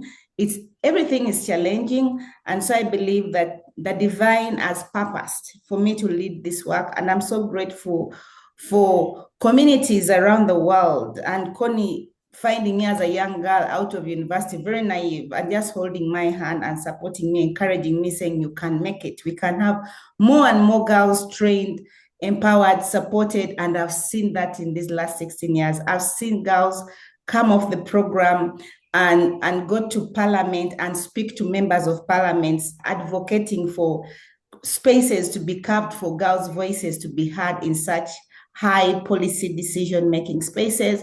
I've seen the girls who've gone through the program come back to work for Girl Up and then give back to the communities. I've seen girls restore hope. I've seen girls stay in school. I've seen myself fighting, not physical fighting, but fighting with the system to ensure that one girl wasn't married off and now she's heading to university. Her parents wanted to marry her off at 13, and I was called and said, Girl Up, what can you do about this? And I'm like, I've never really worked around legislation. What do I do?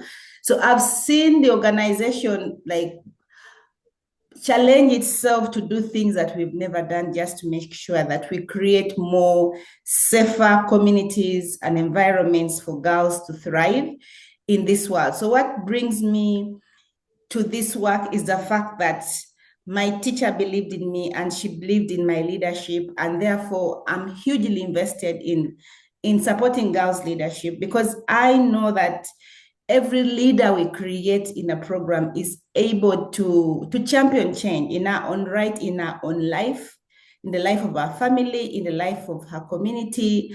And so for me, even as the world grapples around so many global challenges, for me, I always tell myself the solution is in investing in girls and women, because when a girl is supported, when a girl is educated, she'll educate her children.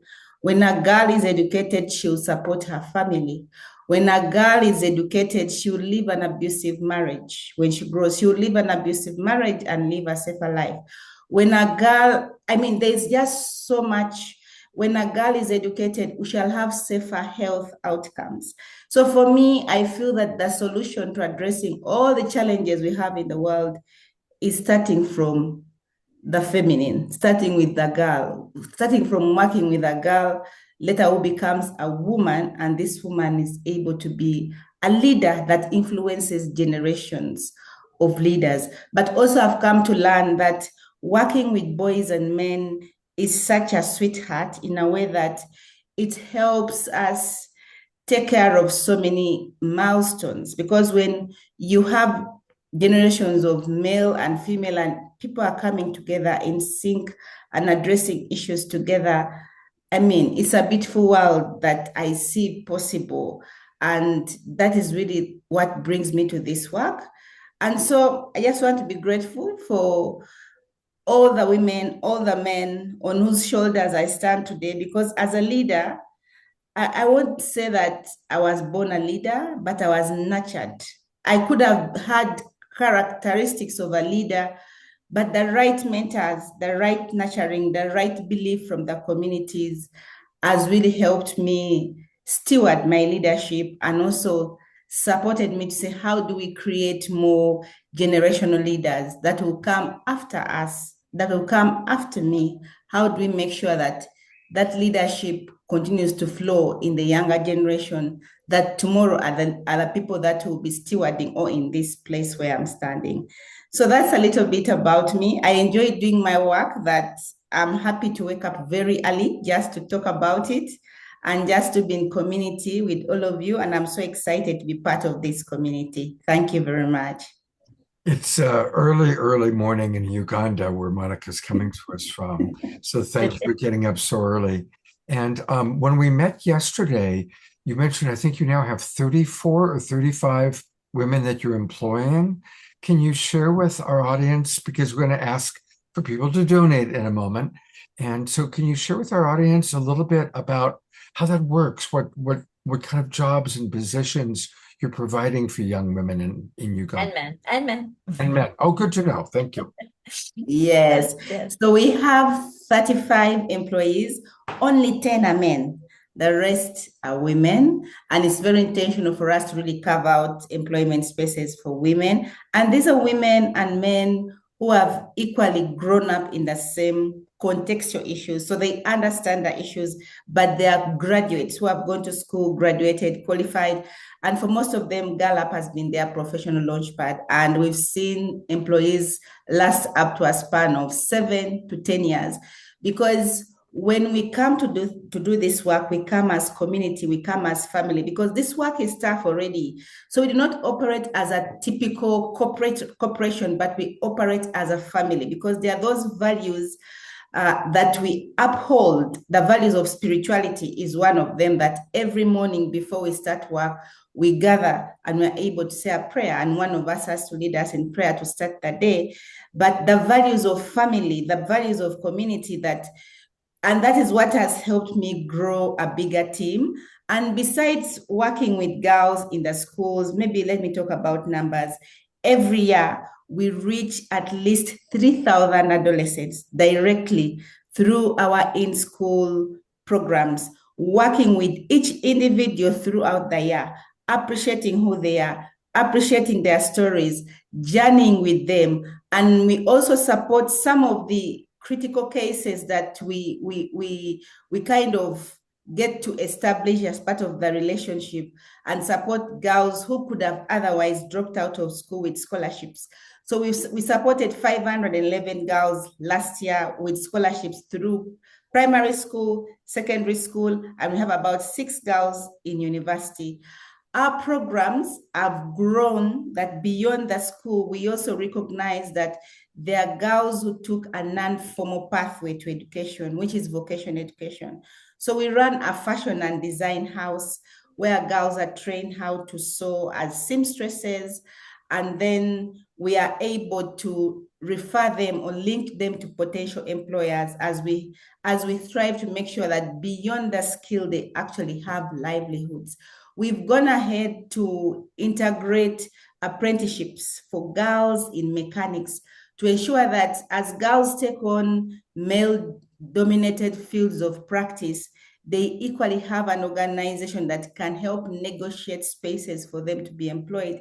Because the community I come from do not anticipate going to a garage and finding a female mechanic.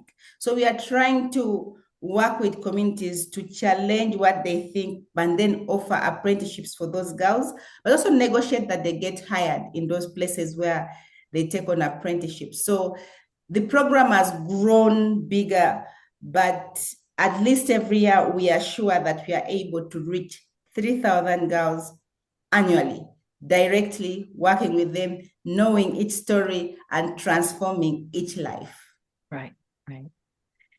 And I just want to say to everyone here, if you've not traveled to Africa, just in general, and particularly East Africa and Uganda in particular, the majority of the country is slum communities. The capital city, Kampala, I think is comprised, it's a 30 million live in Uganda total. I think probably half live in the city and the outskirts of Kampala.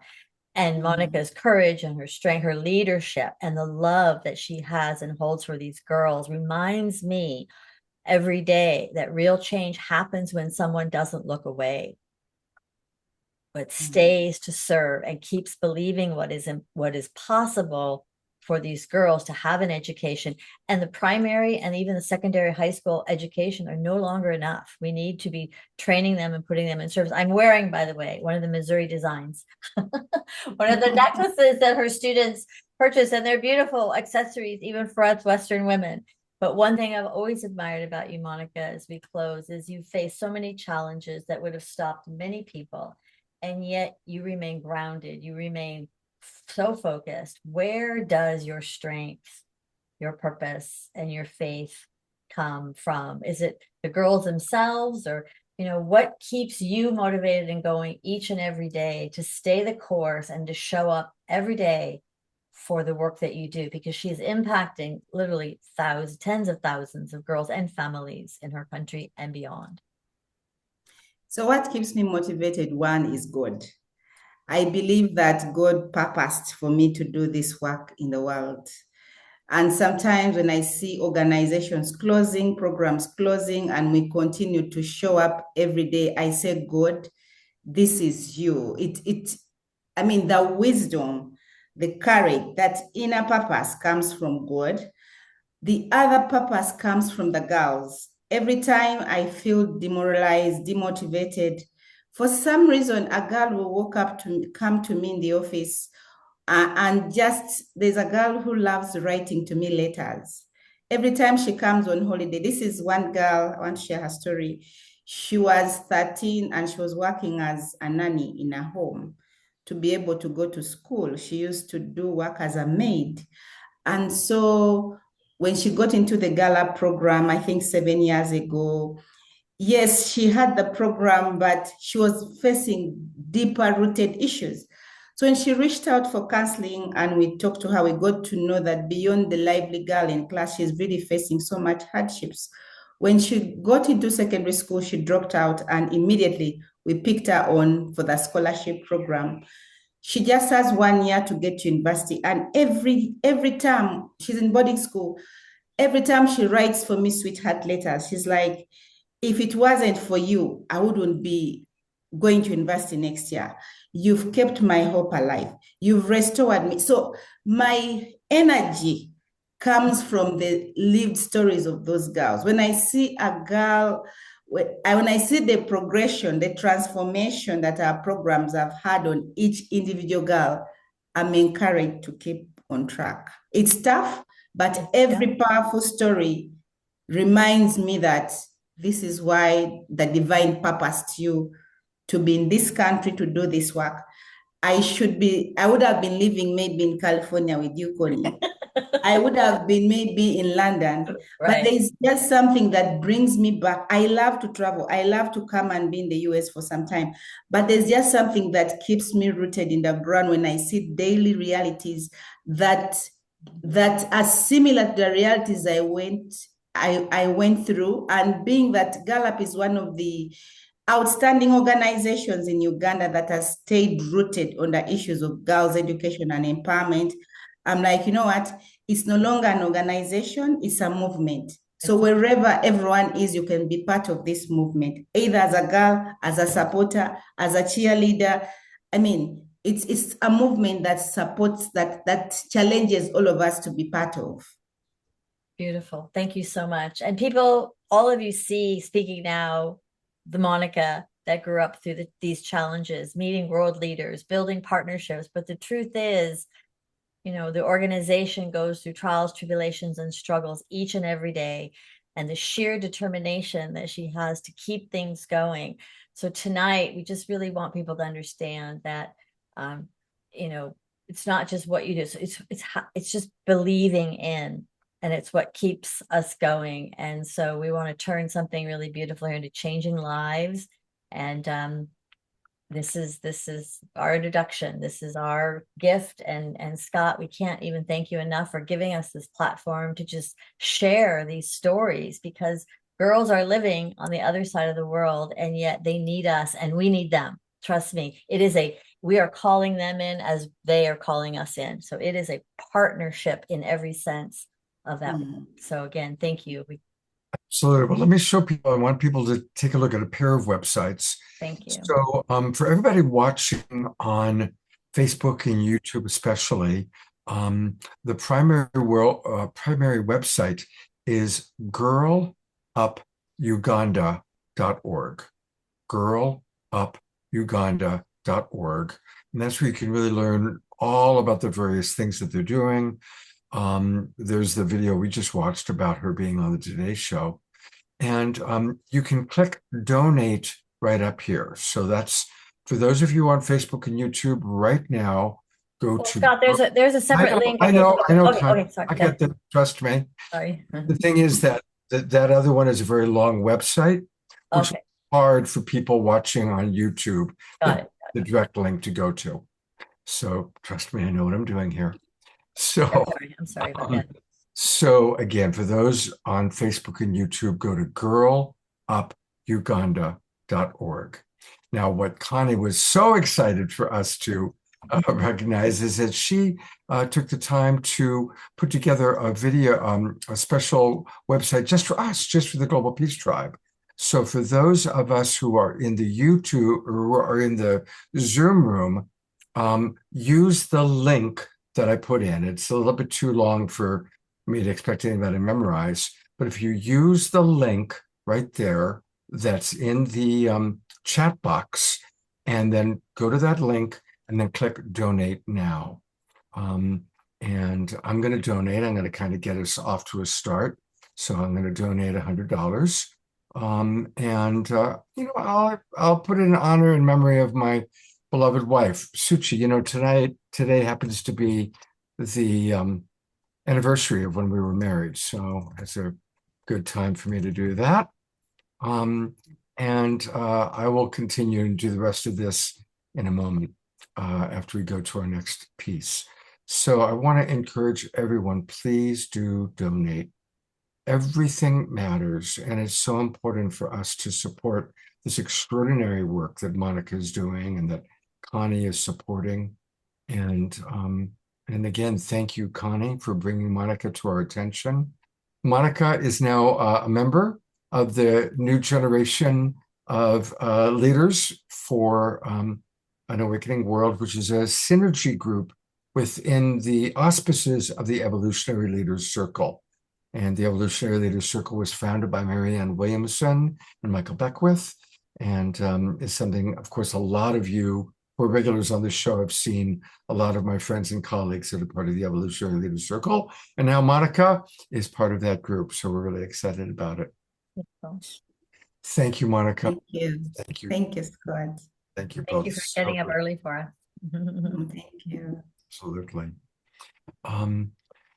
All right, I am going to, we're going to shift for a moment because what I'm going to do now is recognize that it is the birthday week for one of our absolute most favorite people.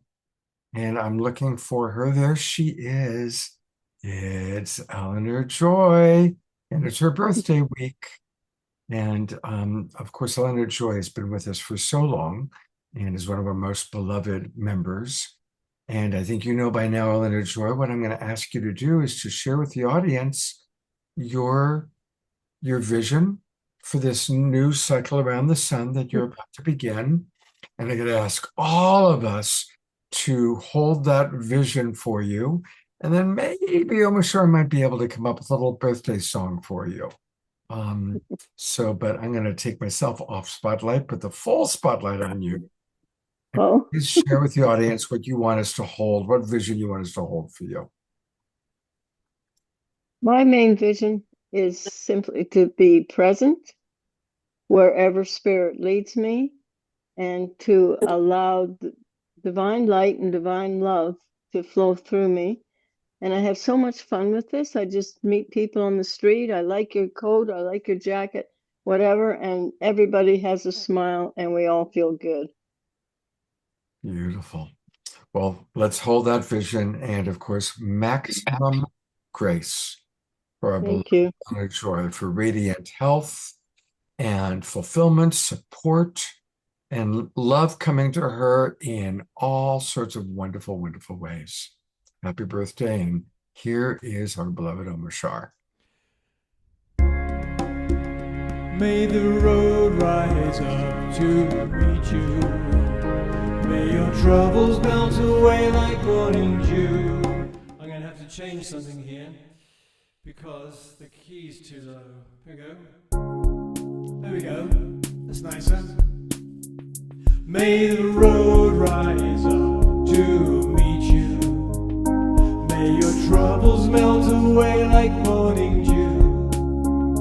For 'tis on this day that we gladly pray that the happiest of birthdays comes to you. May the wind always be at your back. May your fortunes always bring you peace and joy.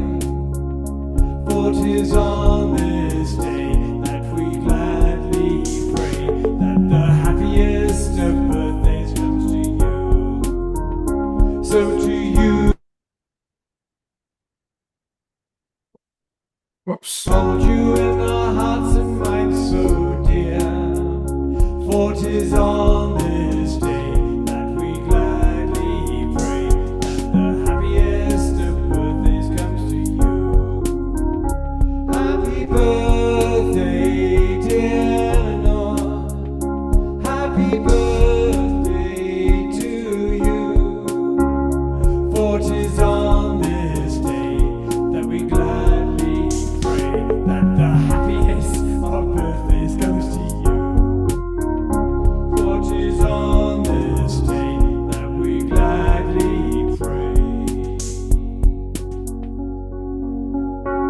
that the happiest of birthdays comes to you.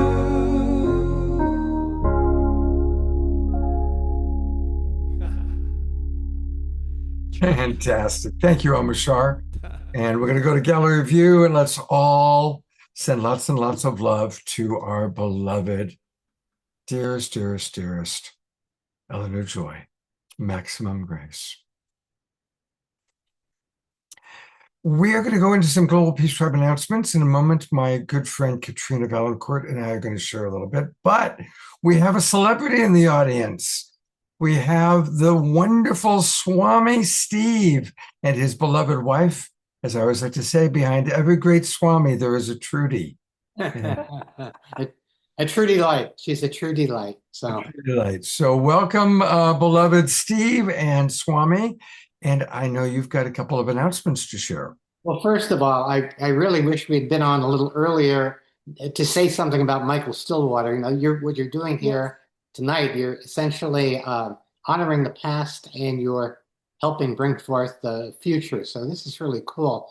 And I remember my first memory of meeting Michael. This was probably in the late 1980s in Hawaii, and I had just brought forth the Swami character, and he had this wonderful character that he did called Guru Haagen-Dazs. Huggin, Haagen-Dazs, right? And he was kind of like a devilish Swami. It was so much fun. And we did a dueling gurus event.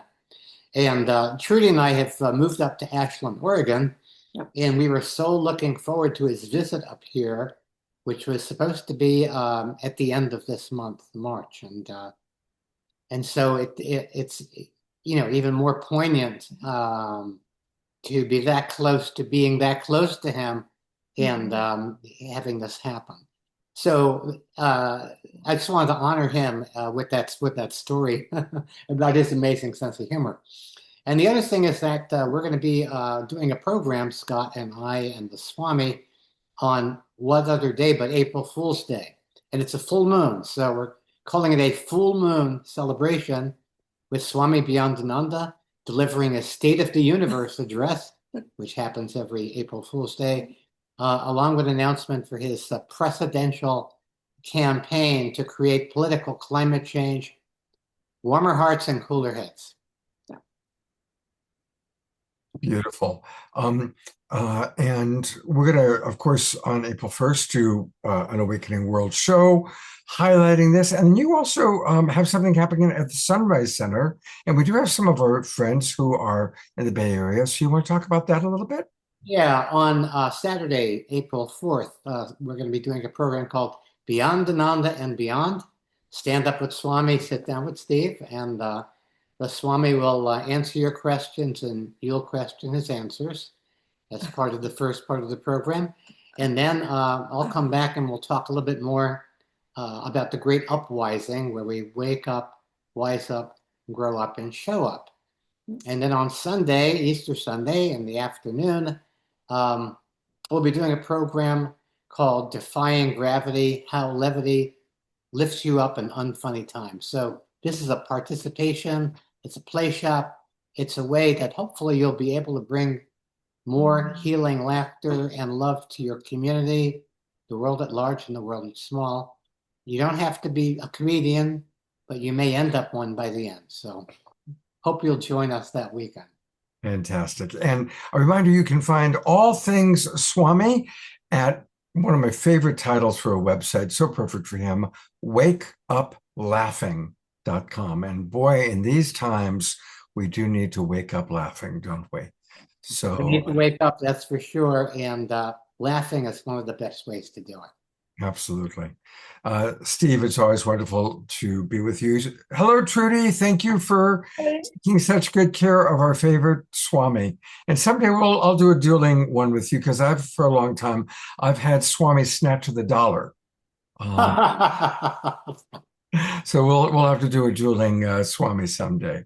Now that Michael's no longer here to do that with you. All right. Okay, we'll see you in a couple of weeks. All right, take care, brother. Okay. Well, the last announcement for right now, and then we'll do a couple more at the very, very end of the show.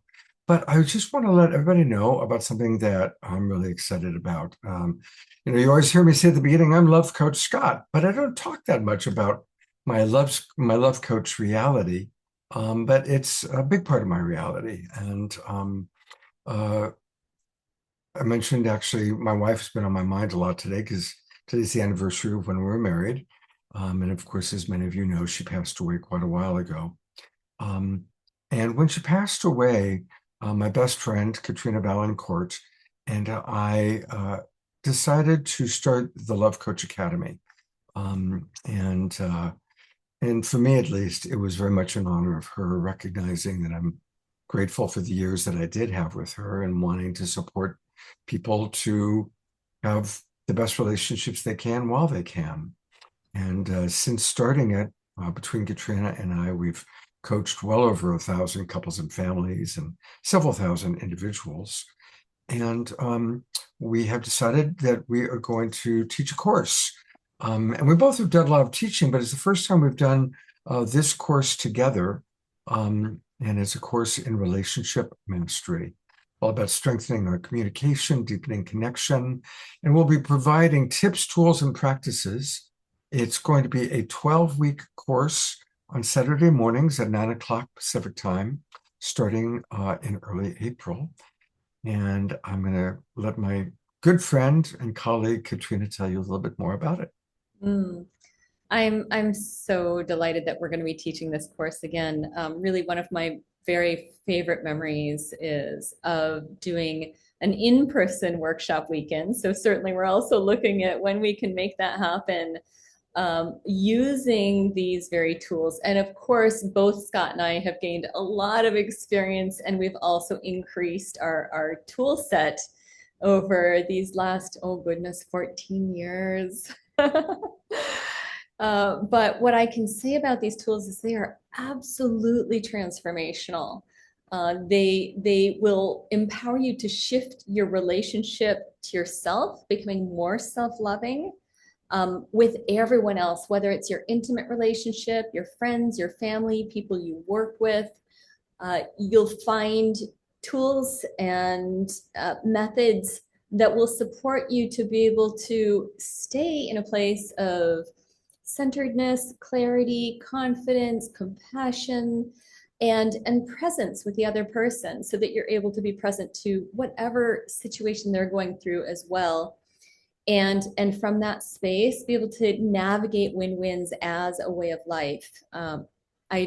I just feel so much joy in my body when I think of this work, because I'm so aware of the contrast of my life 20 years ago before I started this work to where I'm at now. And of course, Scott has seen that entire trajectory from like serious relationship breakdowns, dealing with anxiety and depression and a lot of serious challenges, to a life that I would call gleeful and delightful, even in the midst of crazy things happening in the world.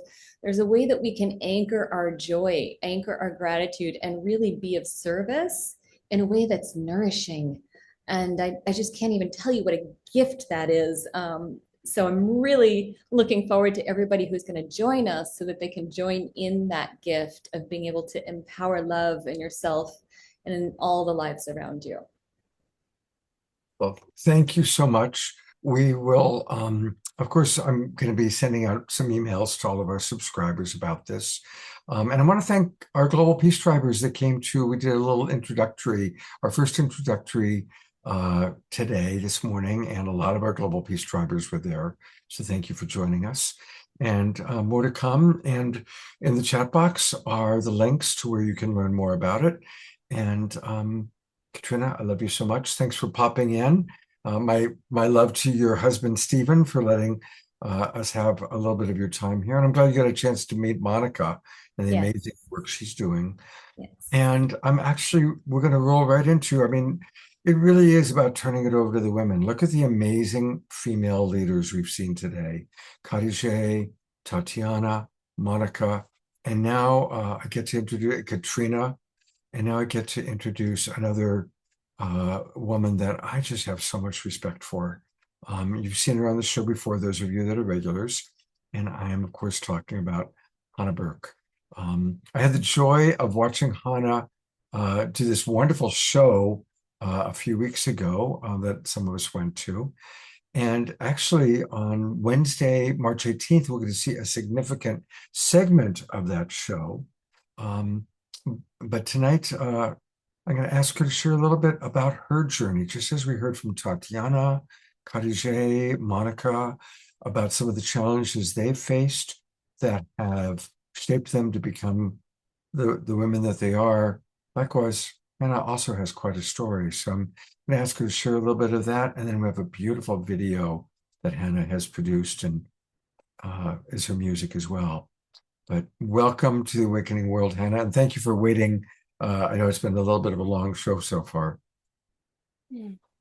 Everything in its right time. What an honor to be here with you, Scott, and everybody. What a rich, incredibly inspiring show. I am really touched to my core, just by everything people have brought forth, especially like Monica's video. I felt this like incredible energy surging through me of just inspiration for collective healing and empowering the feminine.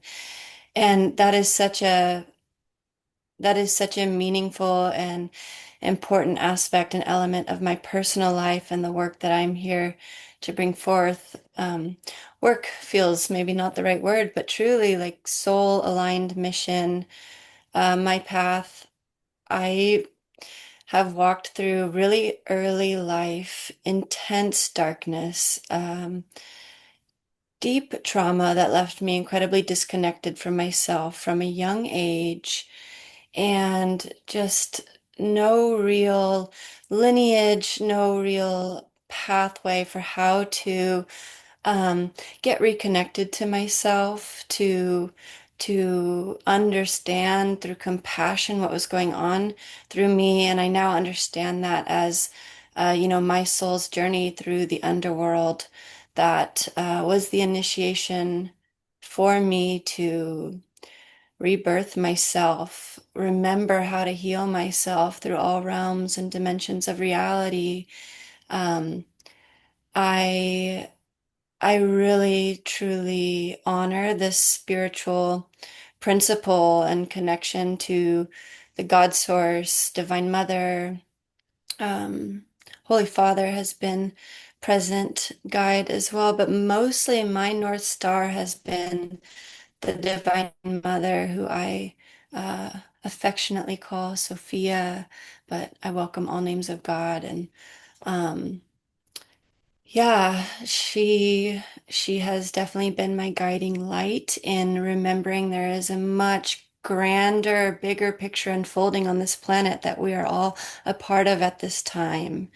And we are, I believe, co-creating a vision for a new earth where we get to walk this earth in integrity and in right relationship with our soul and our own inner wisdom, with the earth and nature,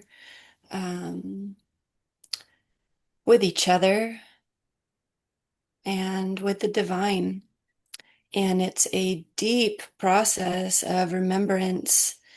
And there's so much healing and alchemical transformation that's needed, and we really activate one another and remember through each other, shining brightly and speaking about both what we've survived and healed from, but also our inspiration and our vision, why we stay so connected to purpose in this very harrowing and very tender time unfolding on our planet. I personally feel deeply tender right now, just personal, deeper levels of healing in my life. And I'm, watching what's unfolding in the world with just a huge prayer for may the higher realms of light move through all of us and really encode back into this reality so we can restructure things in a way that is honoring of life, a principle of the sacredness of life at the core. And yeah, oh my gosh, I feel some sadness coming up as I name that because, it's not like that was the world I was born into. There wasn't necessarily like a reverence for life. Very material kind of culture world. And I came in deeply attuned to subtle energies and incredibly sensitive, more sensitive than people around me knew what to do with. And that's a gift that serves me today as a healer. I'm incredibly skilled at navigating trauma, alchemical transformation, higher self integration, and embodiment today. But that gift has come at a cost, and I honor it deeply today. So Yeah, the last few years of my spiritual path have been the most deeply transformative. It started with a glimpse of the Divine Mother, of her unconditional love, truly her radiant light, and just awakening a remembrance in me of there's something more here that I forgot. And I want to remember fully. I want to remember fully who I am as a soul. And I want to feel connected to the power of God's love and grace moving through me so I can inspire other people to remember how unconditionally loved they are and God's love and grace moving through them. And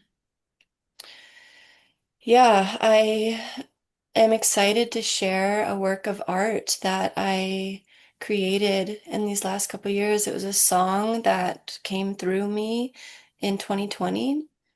I've shared it live on the show a couple of times, and of course, it was part of the ritual theater, um, transformational ritual theater show I was just part of called Let the Wind Sweep Through, a conference of birds that Scott came to, along with some others. And yeah, it's a song that is here for our times to help us face our own darkness, our own shadows, and remember um, that we are divine and like facing this monumental weight that we have forgotten that on some level to various degrees. And may we encode that remembrance into our being so we can reflect that to others in ever increasing measure. And when this song started to come through me in 2020, there was, of course, a worldwide lockdown happening, and I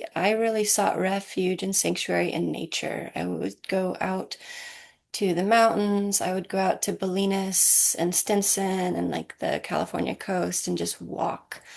And some of these songs started to spiral through me.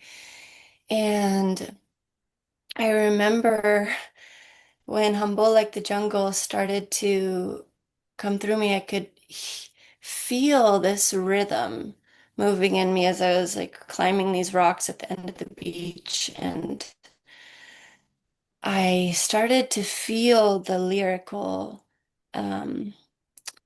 medicine coming with the rhythm. And I was starting to feel it line by line by line structuring inside of me. And I just kept repeating the lines out loud so I could remember it. And then all of a sudden it was like there was a full verse and I knew I needed to write it down. So I ran back across the beach and I got to my car and opened my car and got my notebook and I just started to write and it poured out of me. It just came flooding through all at once. And funny fact, I've never really shared publicly before, but I originally wrote this song as a rap to an electronic beat that I had produced, and it ultimately became a folk song on guitar that I play. I call it my style of music, mystic folk music. And yeah, so it was fun. I had this kind of percussive lyrical style of just wanting to encode so much wisdom and information into a song. And rap is actually an incredibly potent vehicle for a lot of information in a song. Um, so yeah, that song was born. I was I started stepping into performing, playing live, and I was approached by the director of this music video at the Wu Wei Tea Temple in Fairfax after I had played the song live, and he just comes right up to me and was like, my name's Sean Lim. I'm a filmmaker and I want to make your music video. And that began a 3-year process of us collectively dreaming the vision for what you're about to see momentarily. It was a 3-year process from the conception of the seed, the idea, the dream, to the last like 6-month period when we really got into finding the production crew and all of the elements coming together visually, dynamically for us to bring it forth. And it was a massive effort and such an honor, such an honor. I consider the song like a song of Gaia, a song of her voice moving through me, and just her prayer for us, the healers who are here, to remember and unite, to come together in service to our awakening world, to this collective remembrance, and to ignite that dream alive here on the planet at this time. Yeah, I don't know what else to share. We released the music video 2 years ago. It won some awards at film festivals. It won Best Performance and the Marquee Award at the Locals Only Independent Film Festival in San Francisco. It was accepted into Berlin Commercial, a very prestigious film festival in Europe, which was amazing. And then it was invited to be part of another film festival here in the Bay Area as well. And so we just share it really from our hearts as art with a purpose, art with multidimensional intelligence encoded into it to help us knit those parts of ourselves back together. I am a deeply multidimensional being, and we explore that nature of reality in this film. It's really like me as myself, very wounded in what I sing about as the temple of defeat, or the belly of the beast, surviving this dark underworld and having visions of my higher self and future time, and weaving those parts of myself back together until I emerge intact, inner union, facing towards the sun, the light, with an inner knowing that can only really come through direct experience. And with that, I turn it over to Scott, and I'm excited to share this with you. Here we go.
That you chose your life. There's no need for you to run and hide. I'm sick and tired of the shame and deceit and the fear of never knowing when the mission is complete. There's a presence trying to steal your mind. Move your shadows out into the light. Choose to love and you will heal in time. Fear of the unknown could seem to swallow your life. I am humble like the jungle. I am breathing. Can you feel me? I am humble like the jungle. I am breathing. Can you feel me?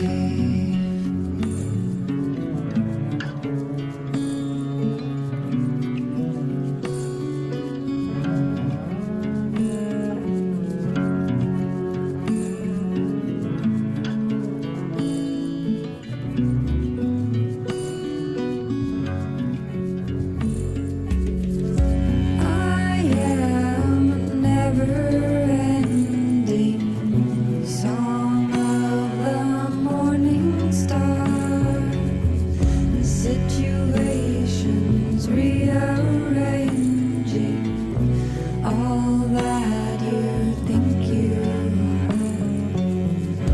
I'll ride the wind like fever across the great divide. I'll return when you call my name, boy. My love's not afraid to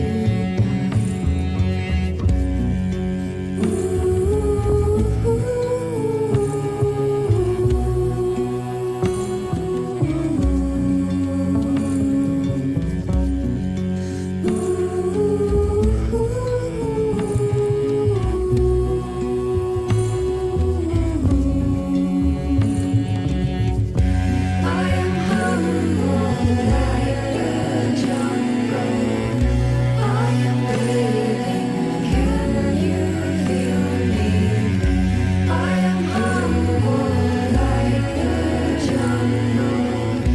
I am breathing. Can you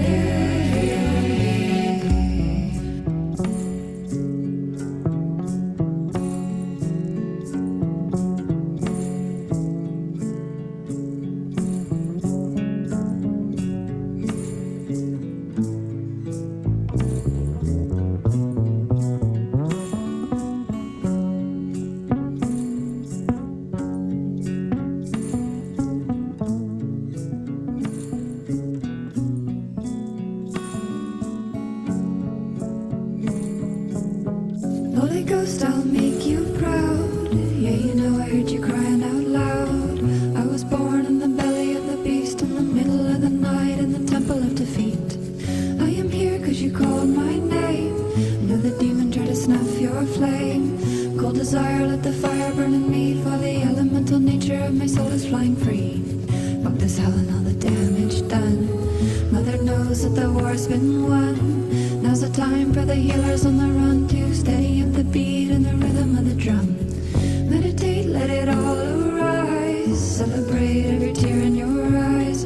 You're brave for just being alive, with the monumental weight of forgetting you're divine.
We could go to gallery view for a moment for us to just, what an incredibly gorgeous, haunting video. Very powerful. Very powerful. Thank you so much. And yeah, some things are just meant to be shared through art. There's so many comments that have come in. Shoshana, Carol, Trisha, Diara, or all David, your soon-to-be father-in-law happened to be on the show earlier today. So I kind of love how that all worked out totally coincidentally. So a lot of beautiful, beautiful messages coming in. I'll just read a few of them. Hauntingly beautiful, powerful, yes, haunting. Rise up, stirs up so many remembering of my other existences. Wow, stunningly beautiful. So well done. Wow, so true in expression of the divine feminine. Words fail me. What an intimately deepening creation. Thank you. This was haunting and deeply moving, yet strangely reassuring. And I only read about a third of the comments that have come in, Hannah. So I'm excited because next week, or actually in 10 days, we're going to be able to go deeper with Hannah on our Wednesday, March 18th show. But between now and then, to get more, her website is her name, Hannah Bourke, although it's spelled Bourke. So Hannah, HANAH, BOURKE.com. And she's obviously an extraordinary songstress, but she's also a remarkable healer. And she provides Reiki light body healing, intuitive alchemy readings, as well as group ceremonies. So for more information about all the wonderful things she does, please go to her website. I'll put that into the chat box. And is there anything you want to point out to the audience while we're on your website right now?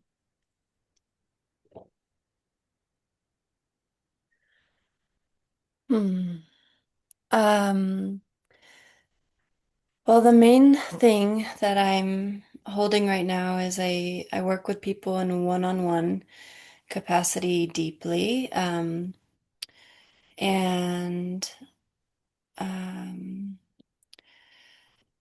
as an intuitive guide, specifically an ascension guide, I help guide processes of alchemical healing, but also accessing the Akash, completing contracts in the spiritual realm that then integrate into our physical realm and relationships. One of the things on my website that I'll just speak to, an upcoming creation, is I'm preparing to make another music video with the same director, Sean Lim. And at the bottom of my website, farther down, right after the testimonials, there, up, you passed it. Sorry. Go up just a little bit more. Those are some of my, that there, right there, that video. Underneath that video is a place where I have a link to a GoFundMe as we prepare to make another music video for my song Earth's Daughter.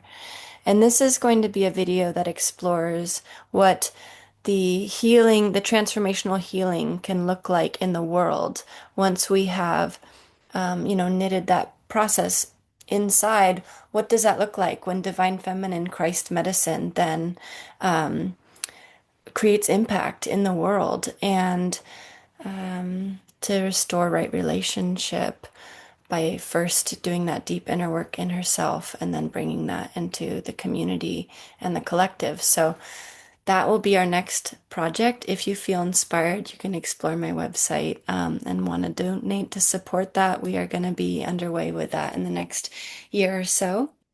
And yeah, I'm so grateful to have been able to share this with you. Thank you. If you want to find the video for Humble Like the Jungle, it's available on YouTube as well as on my website. So I encourage you to watch it again on your own time if that felt right for you. But thank you. And it was so good to be with each and every one of you tonight. Well, thank you very much.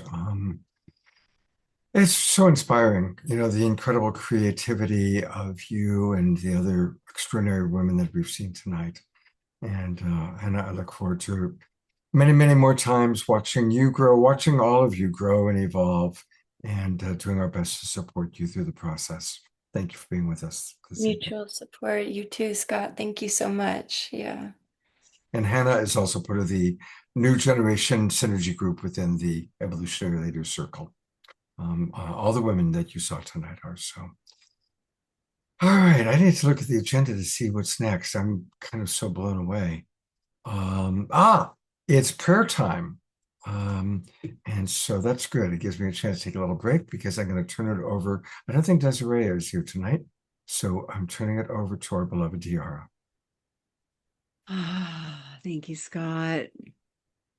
And just basking in this magic, in this mystery, and the meditative music, bringing us to the miracles, the statement that Scott and Kristen have shared for us for this year. We're watching it unfold and deeply moved by the ancient codes in what we just heard and witnessed, and taking that in to support this cosmic compost that we're going through as we are also the phoenix rising, and calling in more energy now for us as individuals and collectives to support this process.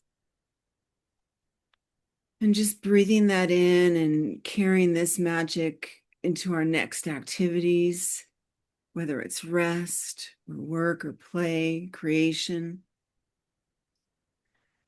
And then requesting prayers for Omashar's mom, for our beloved Bonnie, for those that we know that are healing and recovering, healing prayers for friends, healing prayers for International Women's Day tomorrow. And again, taking this beautiful energy, this juxtaposition of all of it, and using it for the power of prayer, the power of healing. Jean Johnston,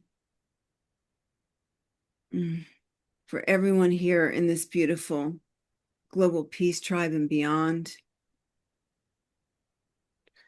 And just feeling that energy move deeper into the bodies that carry our beautiful souls.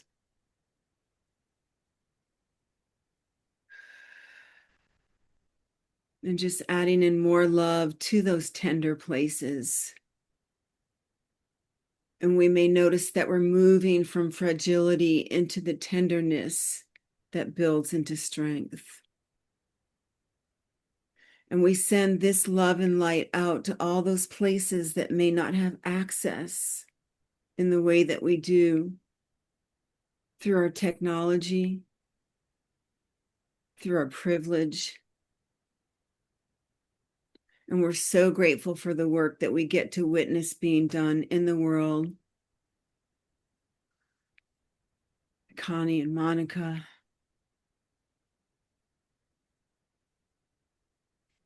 And may we have clarity what our next steps are to be individually and collectively. May we shine as we continue to move into thrival and forgiveness for those moments where we lapse into what can be seen as survival. And we give great thanks to all the help that's here for us now, this collective humanity in our evolution, in our rising. And we give great thanks for the compassion that's continuing to build within us, the work that Scott and Katrina are doing for self-love, self-compassion that spins out into the world, to all our relationships, to our beloved pause. We pause for the pause, all the animals, all the four-leggeds, the winged ones, the creepy crawlies. And we give thanks to our Godmother and our Godfather and all those that we pray to, inner and outer, and our beloved Earth, Mother Earth, Father Sky. And just feeling that power infuse the body, infuse the mind, infuse the heart.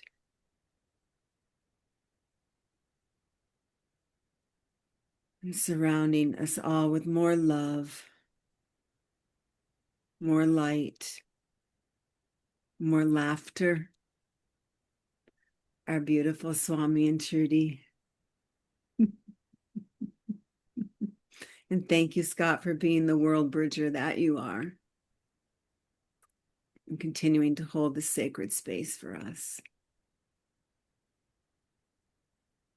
And we bless ourselves, we bless each other, we bless the world.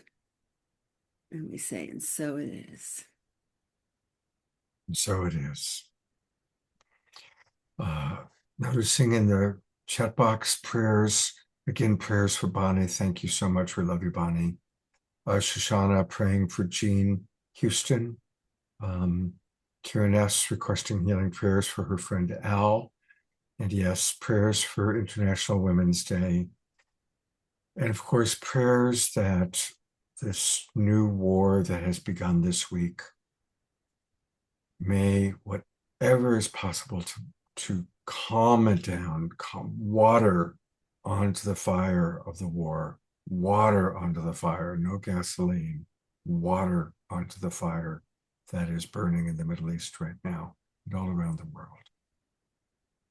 Thank you so much, Giara. You do such a beautiful job. We love you so much. And just want to let people know our next show is going to be this Wednesday night. And it's going to be a beautiful show. Again, female leaders, Dr. Tara, Satora Faye, Shelley Reef, and our beloved guest musical artist, Ray Amana, all on the topic of the Great Unveiling. How do we heal the collective shadow? It's going to be a powerful, powerful show on Wednesday night. And kind of like almost a part 2 of what we were doing this evening to some degree. So please do join us on Wednesday night. And we are going to close our show the way we always begin by going to our beloved Omashar. If I can find him. I know he's there. He is, for a closing song.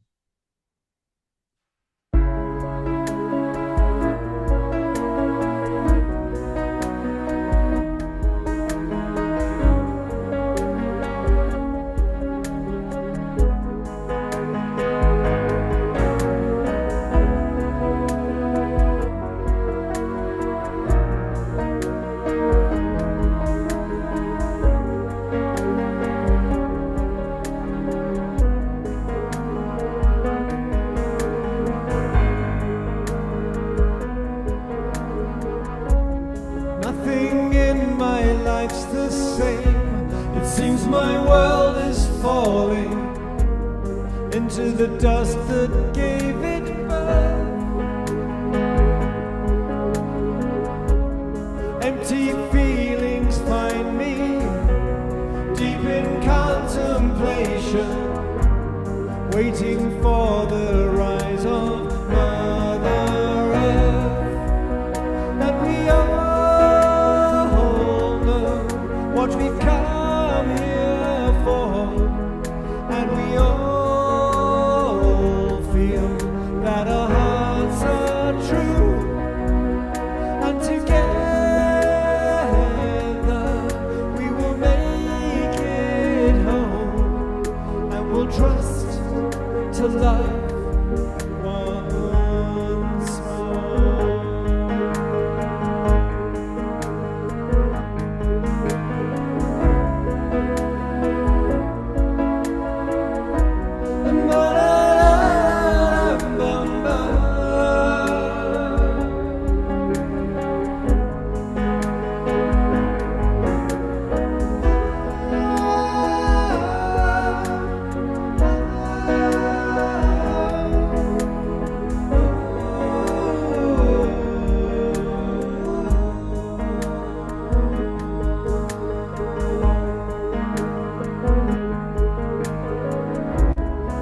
walking through these fields of fear that bid for my attention.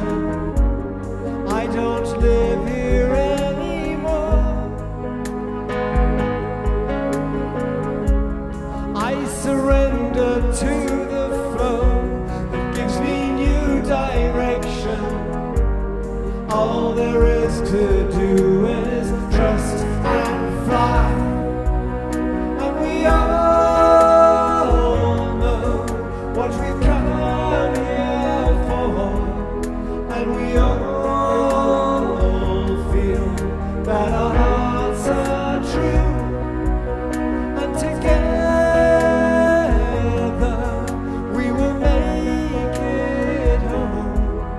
And we'll trust to love once more.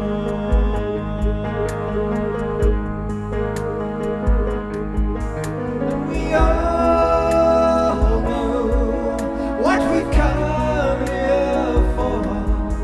And we all feel that our hearts are true. And together we will make it home. And we'll trust to love once more.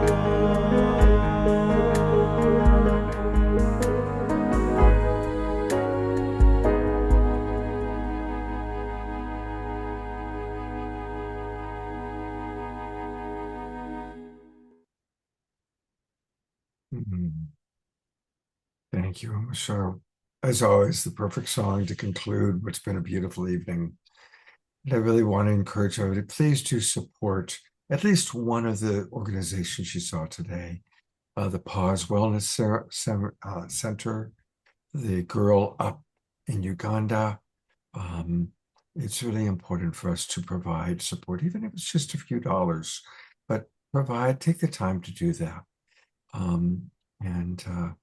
I appreciate each and every one of you. So inspiring to see the different generations of leaders for our awakening world. Tomorrow's going to be a very special Sacred Sunday. So remember, we can honor divinity by choosing to see the divine in all, including when you look in the mirror. And I look forward to seeing all of you next Wednesday night. Thank you, beloved Omashar. Blessings for your mother. Omashar is going to be traveling to see her in a couple of weeks. Much love, everybody. See you on Wednesday night.